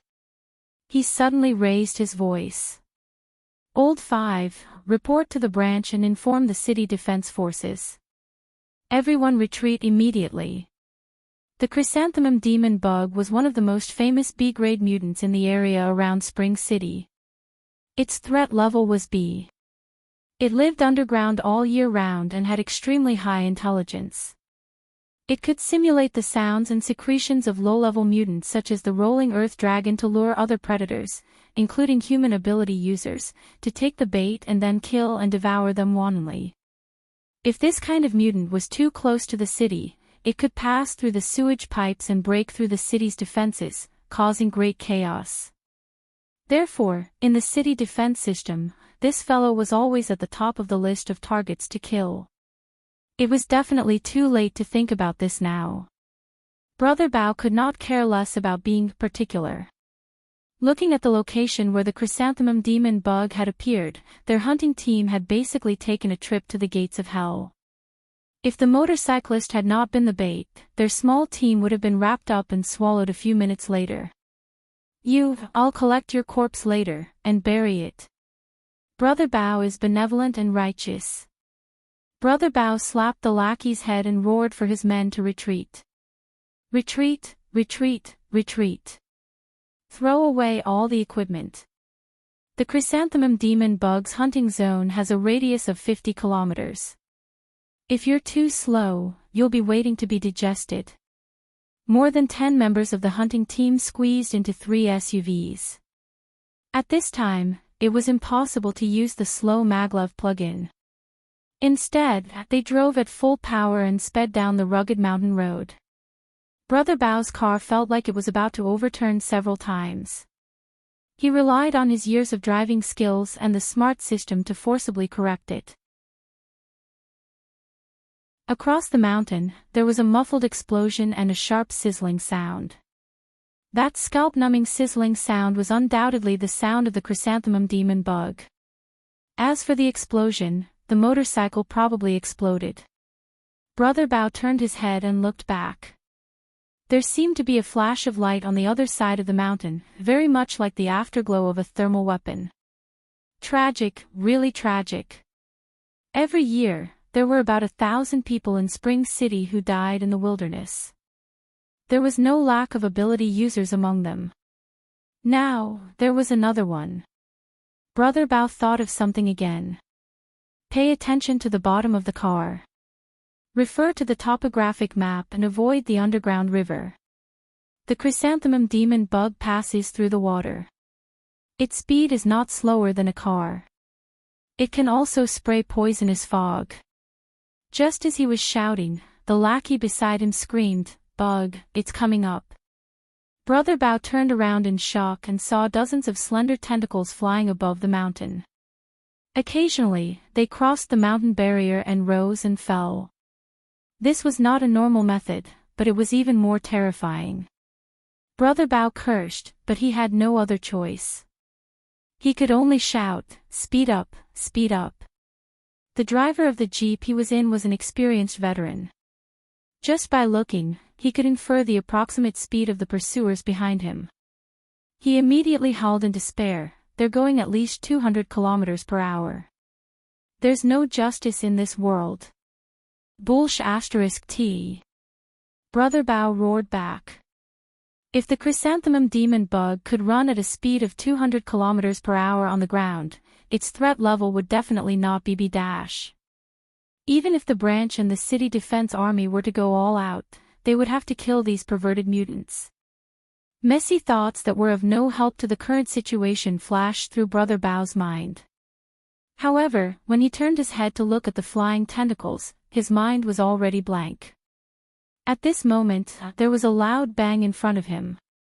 The SUV at the front finally could not withstand the test of speeding on the rugged mountain road and flipped over. If not for the fact that the expensive SUV was relatively sturdy, the people in the car were agile, and the smart posture correction would have been just enough. This was a tragedy of falling straight down a cliff. The car was destroyed and people died. However, in this way, the car in front was blocked by the car behind on the narrow mountain road. Retreat became a joke. At the same time, an even greater tragedy had clearly caught up. Brother Bao's mind exploded. He forcefully suppressed the stupid words of "charging over." Instead, a certain thought rushed out. "I can't embarrass Captain Chiu." In the next second, he shouted, "Save him." The two SUVs behind him braked urgently. Brother Bao did not wait for the car to stop before jumping down. He pulled a few of his companions who had just gotten up from the ground and used brute force to straighten the overturned SUV. He then let the injured people with inconvenient legs sit in the other cars. The car behind, quickly pass. Hurry up and start the engine. The driver in front was a little dazed from the fall and did not know to check the car's condition immediately. Brother Bao's scalp went numb when he saw that. He rushed over, pushed him away, and forcefully started the engine. Thank the heavens and thank the ancestors. There was no problem with the high-power modified motor of the off-road vehicle, and there was no problem with the intelligent system's instantaneous self-detection. At that moment, the two cars that passed quickly had already run a few hundred meters away. When Brother Bao turned around, the flying tentacles of the chrysanthemum demon bug had completely crossed the peak and were rolling over. Quick, quick, quick! Brother Bao snatched the driver's seat and called everyone to get into the car. Without waiting for them to sit down, he stepped on the accelerator. The car roared forward. However, it had only traveled about 10 meters when the wind howled above its head. The swaying tentacles rode the wind and even whipped the broken windshield. In the next second, the chrysanthemum demon bug's body, which weighed at least 2 tons, smashed heavily onto the ground 20 meters away. The off-road vehicle braked suddenly, but it could not stop it and crashed heavily. Fortunately, the huge flesh tentacles in front were not hard enough. The off-road vehicle seemed to have hit a sponge, and it did not cause a more serious accident. Reverse, reverse quickly. The original driver sitting in the front passenger seat screamed crazily. Brother Bao had already switched to reverse, but he did not step on the accelerator again. The chrysanthemum demon bug in front of him lay on the ground, its tentacles still twitching. There was still a slight fragrance of meat. The smell molecules penetrated the broken windshield and blew over with the dry mountain wind. Apart from its size, it looked more like a half-roasted sea anemone. Brother Bao stared at the huge piece of meat in front of him in a daze without blinking. At that moment, the roar of an electric motor sounded from behind. It belonged to an off-road motorcycle. A few seconds later, the other party stopped steadily at the side of the off-road vehicle, and a cold metallic luster pierced his eyes. Brother Bao, who had just retired from the army, could naturally tell at a glance that it was an exoskeleton armor. As for the model, why did it look more like a Sergeant X2 humanoid robot? Modified goods. The metal armor covered the other party's face and figure. Brother Bao could not guess the other party's origin at all. He could only follow the simplest logic. Are you a soldier? There was no reaction from the other party. Brother Bao asked foolishly, "What's the matter?" A buzzing voice finally came from behind the metal mask. "Do me a favor." "Yes, go ahead." Brother Bao's mind finally came around. He had killed the chrysanthemum demon bug alone. He was definitely a B-rank expert. There were less than 10 such people in Spring City. He definitely had to respect him. Jacket and pants. Ha! Oh right, use your sunglasses too. Half a minute later, Brother Bao obediently handed over his equipment. The motorcyclist nodded and pointed at the chrysanthemum demon bug in front of him. "I'll leave this to you." As he spoke, he gave Brother Bao a thumbs up, probably to express his gratitude. Amidst the roar, the off-road motorcycle sped on the mountain road. Brother Bao and the people in the car were dumbfounded. A few minutes later, a lackey called. Brother Bao, where did you drive that motorcycle?"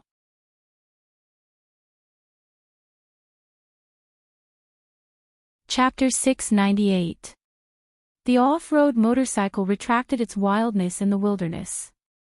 It traveled at a speed of 70 km per hour amidst the dense flow of traffic. Luo Nan's current appearance was that of Brother Bao's on the mountain road. He wore a leather jacket on his upper body, coarse trousers on his lower body, and a pair of large-toed boots. He also wore large sunglasses on his face, covering half of his overly young face. Luo Nan's physique was quite different from Brother Bao's, but after taking into account the amplification of the exoskeleton armor, it was more suitable. He followed the techniques taught by Red Fox and smeared some camouflage paint on his face, causing his skin to become coarse. He raised his collar and covered his entire body tightly. Aside from his small palms, the current Luo Nan was a burly man with a height of nearly 190 centimeters. He drove the wild off-road motorcycle on the inner-city highway of Spring City. The surrounding skyscrapers cast shadows upon them, obliterating the difference between Spring City and Xia City to a large degree. No wonder some people said that the 88 metropolitan areas of the world were basically copied and pasted onto Earth. However, the electromagnetic waves shuttling back and forth in the surrounding void, as well as the signal commands contained within, pointed out the difference between the two. The authority function of the wristband popped up a reminder of temporary registration. The Skynet equipment from the streets and alleys uploaded the image data of the off-road motorcycle and its driver to the SCA's Social Authority database for comparison and search. The exoskeleton armor, which was a modified military item, was mostly unable to escape the monitoring and defense of various scanners. It had a built-in chip that needed to be docked with the relevant system, registered, and obtained authorization. It went without saying that if the driver's identity, social authority, and the process of selling, using, and remodeling the relevant equipment did not correspond, forming a complete chain of information, then the police department's drones, the SCA's operations team, and even the city defense army would be dispatched according to the level of danger. They would carry out coercive measures against the outsiders. 1,000 days at home is good, but a day outside is hard. In the current information age of the IoT, a normal person who wanted to be a bit rebellious and go on an exciting trip would probably face such a situation. However, the key point was that Luo Nan was not a normal person. He had trained with Red Fox, who was proficient in urban stealth and assassination, for 2 months. He already had a rough understanding of how to hide from the government's authority system. More importantly, he had the external neuron. He could use interference waves to easily penetrate deeper into the system and use a more willful method to alter the key data. Luo Nan wasn't a professional. He might not be able to pull off a flawless disguise, but it was enough as long as he could hide for a dozen or so hours. The off-road motorcycle passed through the peripheral satellite cities and entered the city. It was around 2 in the afternoon, an hour later than expected. This was because of the mountain roads around Spring City and the relatively dense number of mutants, which more or less caused some hindrance. Luckily, Luo Nan left quite a bit of room for maneuver. He activated the off-road motorcycle's autopilot mode and let it follow the predetermined route to the predetermined location. At this moment, his soul energy was interacting with the external neuron, causing the interference waves to cover a radius of several dozen kilometers. It was like another form of map navigation, guiding the car to its destination.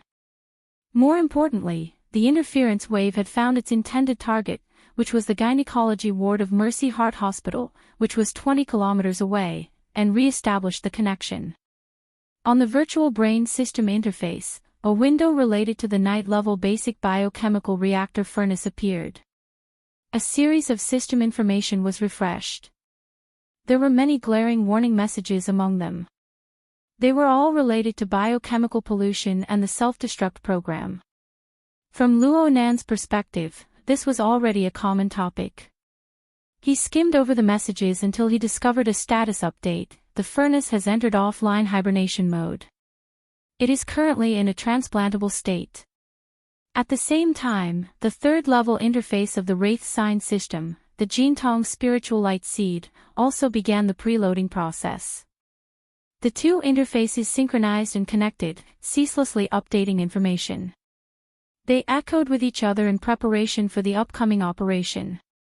This was the key reason why Luo Nan needed to personally come. After all, it would be like what he did a few months ago at Aurora Cloud City. The long-range radiation of interference waves would create far too large of a commotion, and there would be a slight delay. It was very likely that it would lead to unpredictable consequences. Yes, it was like this. Luo Nan gripped the handlebars of the motorcycle back and forth. He breathed in a few mouthfuls of the warm air of Spring City, releasing the nervousness and excitement of his first solo operation. Half an hour later, before 3 in the afternoon, Luo Nan arrived at Mercy Heart Hospital of Spring City. This hospital was located in the lower region of a 140-story skyscraper. It was a public hospital of a certain administrative district of Spring City. Luo Nan didn't directly enter. Instead, he used the external maglev light rail track of the high-rise building to spiral upwards. He arrived at the parking lot closest to the top floor of the building. He casually tossed the off-road motorcycle into a corner and entered the building. The top floor of this building was a medical device research and development center. There were relatively few people coming and going. Luo Nan's current attire would be quite eye-catching if he were to appear in front of people. But he had the external neuron by his side, and the range of his mental senses was beyond imagination. The routes he chose were all in the blind spots of the surveillance inside and outside of the building. They were also places where the footprints of people were rare. Even if there were some monitored areas that he was unable to bypass, he could rely on interference waves to forcefully disturb them. And so Luo Nan strolled a circle around the high-rise area. He followed the building's regular green track and went all the way up. He arrived at the rooftop sky garden, which was also the employee activity area. It was currently working hours, so there weren't many people here. But there was something rather eye-catching. It was the pure black flying shuttle on the parking apron that was 1 floor higher than the employee activity area. Through his mental senses, Luo Nan knew that although the shuttle's cabin door was closed and it hadn't been activated, there were still 4 passengers inside. They were on standby at all times. Luo Nan only stopped for a moment in the employee activity area. He looked at the flying shuttle from afar, then turned around and left. He took the elevator down, walking and stopping along the way. A few minutes later, he arrived at the floor of Mercy Hospital. At this time, the interference waves formed by the combination of his soul strength and the external neuron were already being used in the hospital management system. They had gathered key information. This information was the scheduled time for today's surgery at Mercy Hospital. There was one message among them: Rinchi, Gynecology Department. Open hysteromyomectomy. Operation Room 4, Intelligent. Scheduled time, 1600 hours.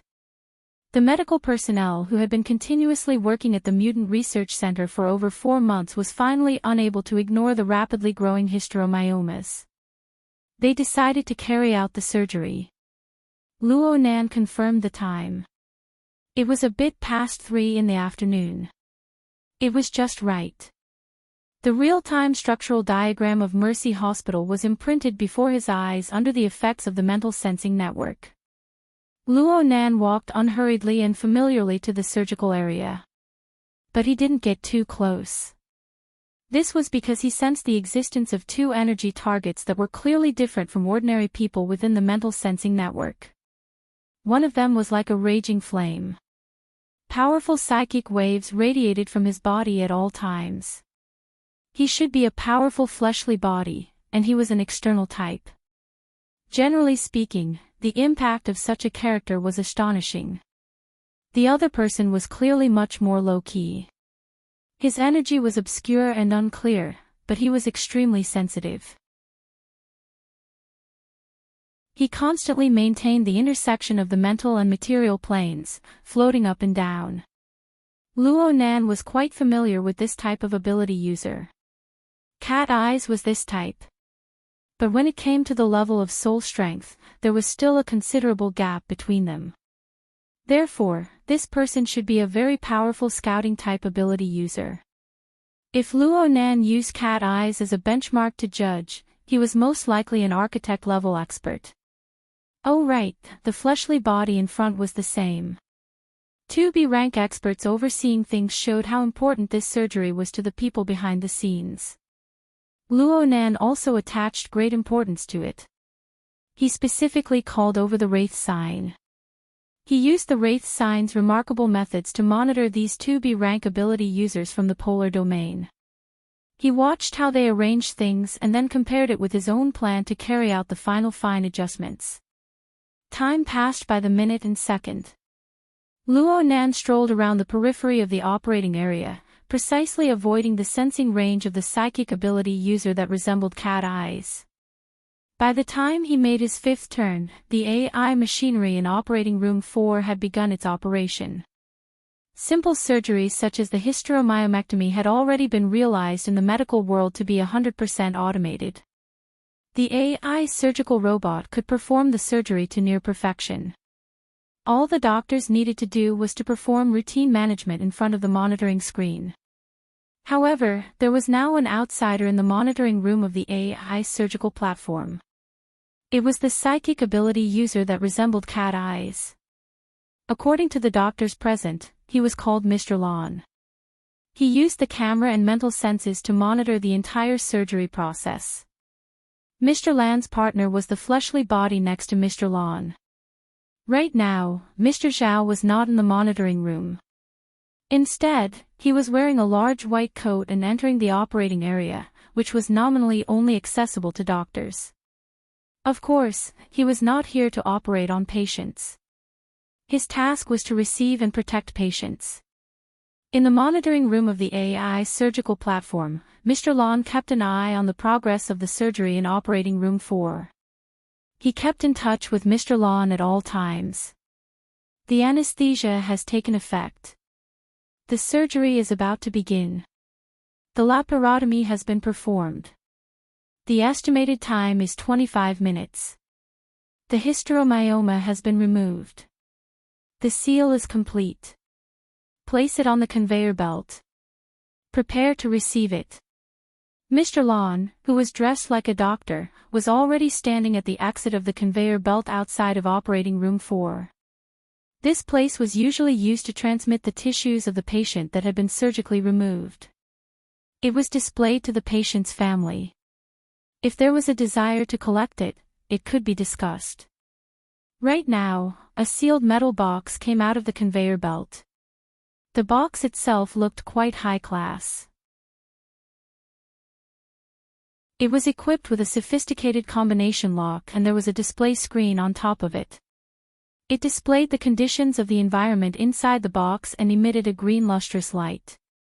It displayed the objects placed inside the box. They matched the preset conditions and could be taken away without any worries. Mr. Lawn didn't open the box for confirmation. He didn't have the authority to do so. Mr. Lawn was the same. Supposedly, this was to avoid contaminating the special tissues inside the box. Only when the box was on the flying shuttle and entered the specially set environment could a second confirmation be done.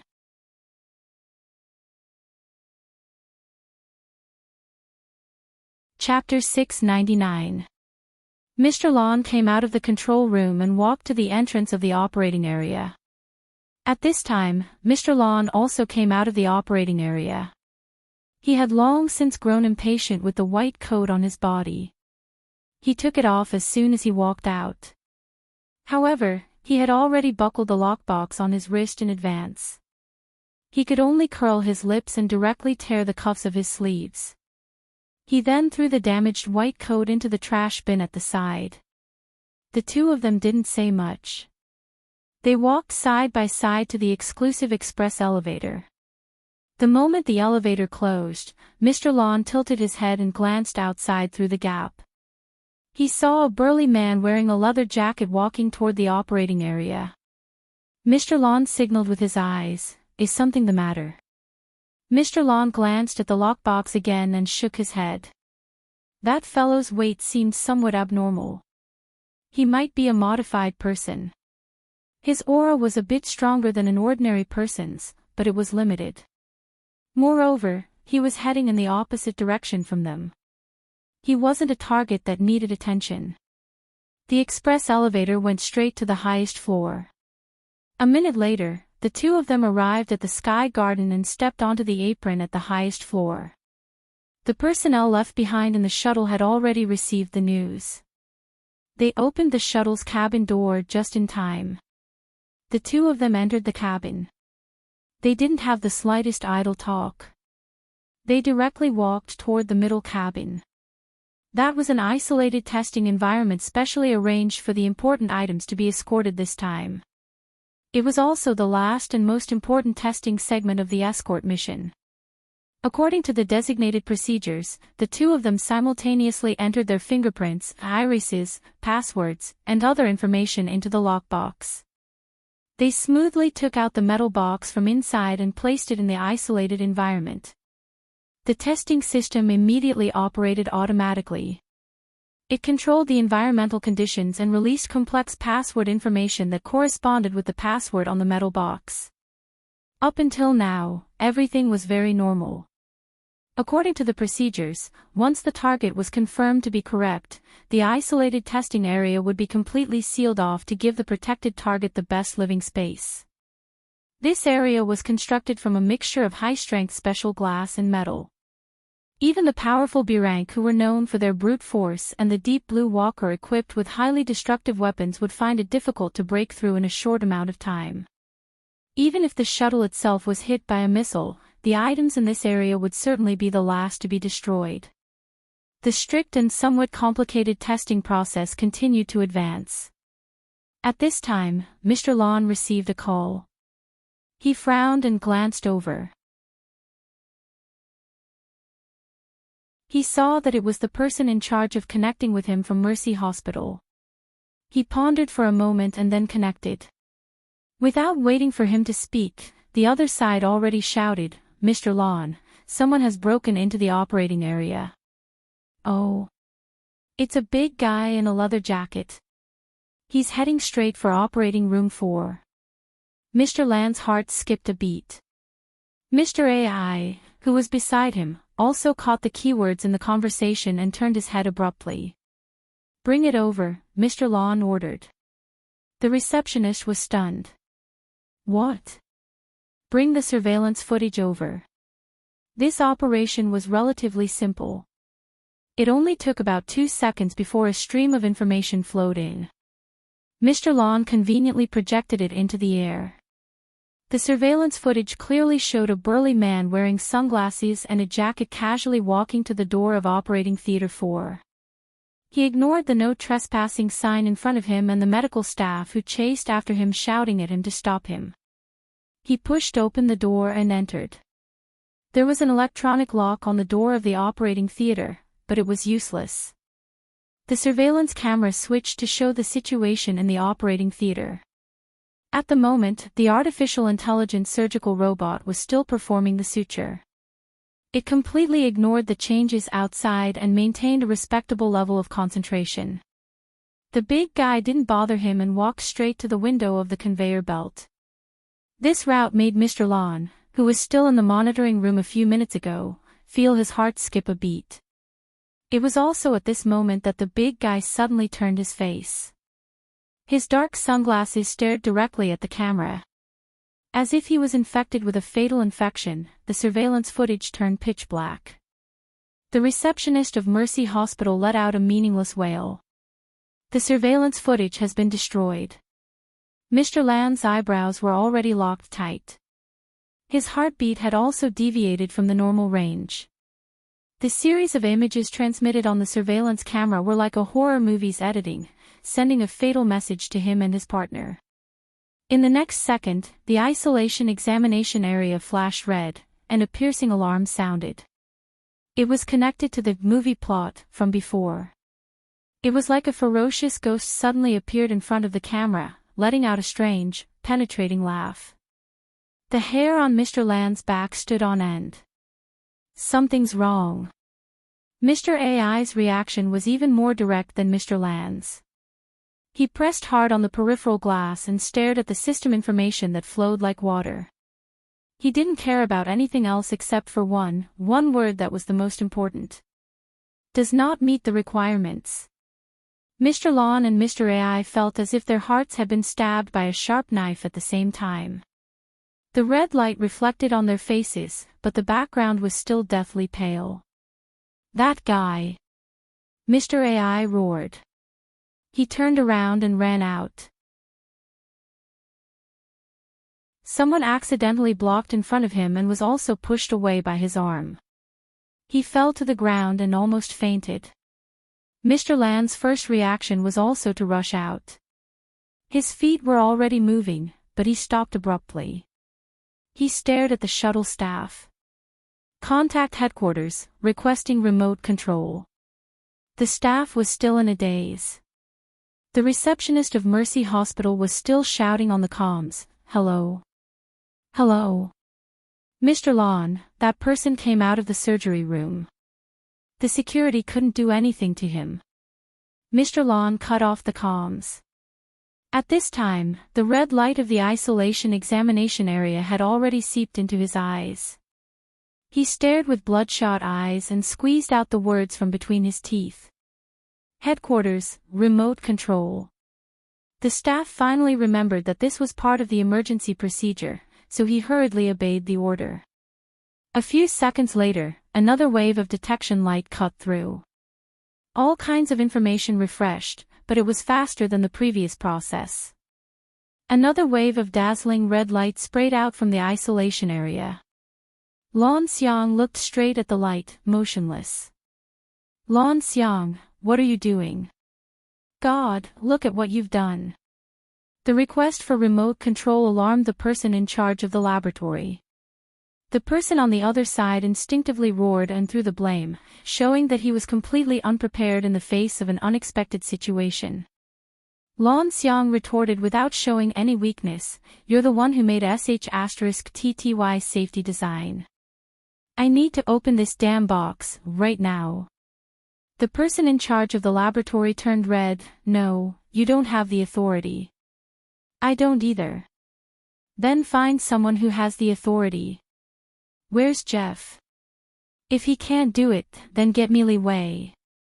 Are you crazy? Lan Xiang knocked on the hard isolation glass. Look at this notification. I don't want to talk to idiots anymore. The person in charge's nostrils were almost bursting from the breath. The next moment, he was pushed away from the screen by a hand. Then, a young man with snow-white skin and strange green hair came to the screen. He stared at the isolation area for a second and said, "It's open now." Lan Xiang was also stunned for half a second, mainly because he didn't expect Li Wei to appear the moment he mentioned Li Wei. Fortunately, he quickly came to his senses and turned to look. He saw the metal box's lid pop up, revealing the edge of the snow-white gauze and a dark red sarcoma-like body. At that moment, the sarcoma was still pulsating. Lan Xiang was stunned, and then his hair stood on end. He couldn't care less about what headquarters thought and immediately contacted his partner. "Come back, it's a trap." Before he finished his sentence, the video communication with headquarters was distorted, and all communications were cut off. The lighting in the central cabin collapsed. As the power system in the isolation area was independently supplied, it lasted for half a second longer. Because of this, Lan Xiang saw a slender, pale hand reach out from the edge of the light. Every inch the hand moved forward, the light dimmed. It was clearly as fast as lightning, but for some reason, it felt like a cruel blunt knife stabbing into his heart, grinding away his thoughts and reason bit by bit. The hand brushed past the metal box, and darkness descended completely. The darkness didn't last long, maybe a second, maybe even less. The backup power system was activated, and the light came back on. Lan Xiang stood where he was.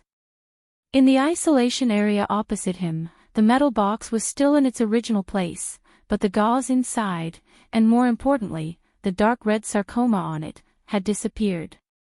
The isolation area was completely sealed, and there were no signs of damage. Of course, there was no normal switch. It was like a ghost passing through the wall, bringing the object they had carefully protected into the unknown netherworld.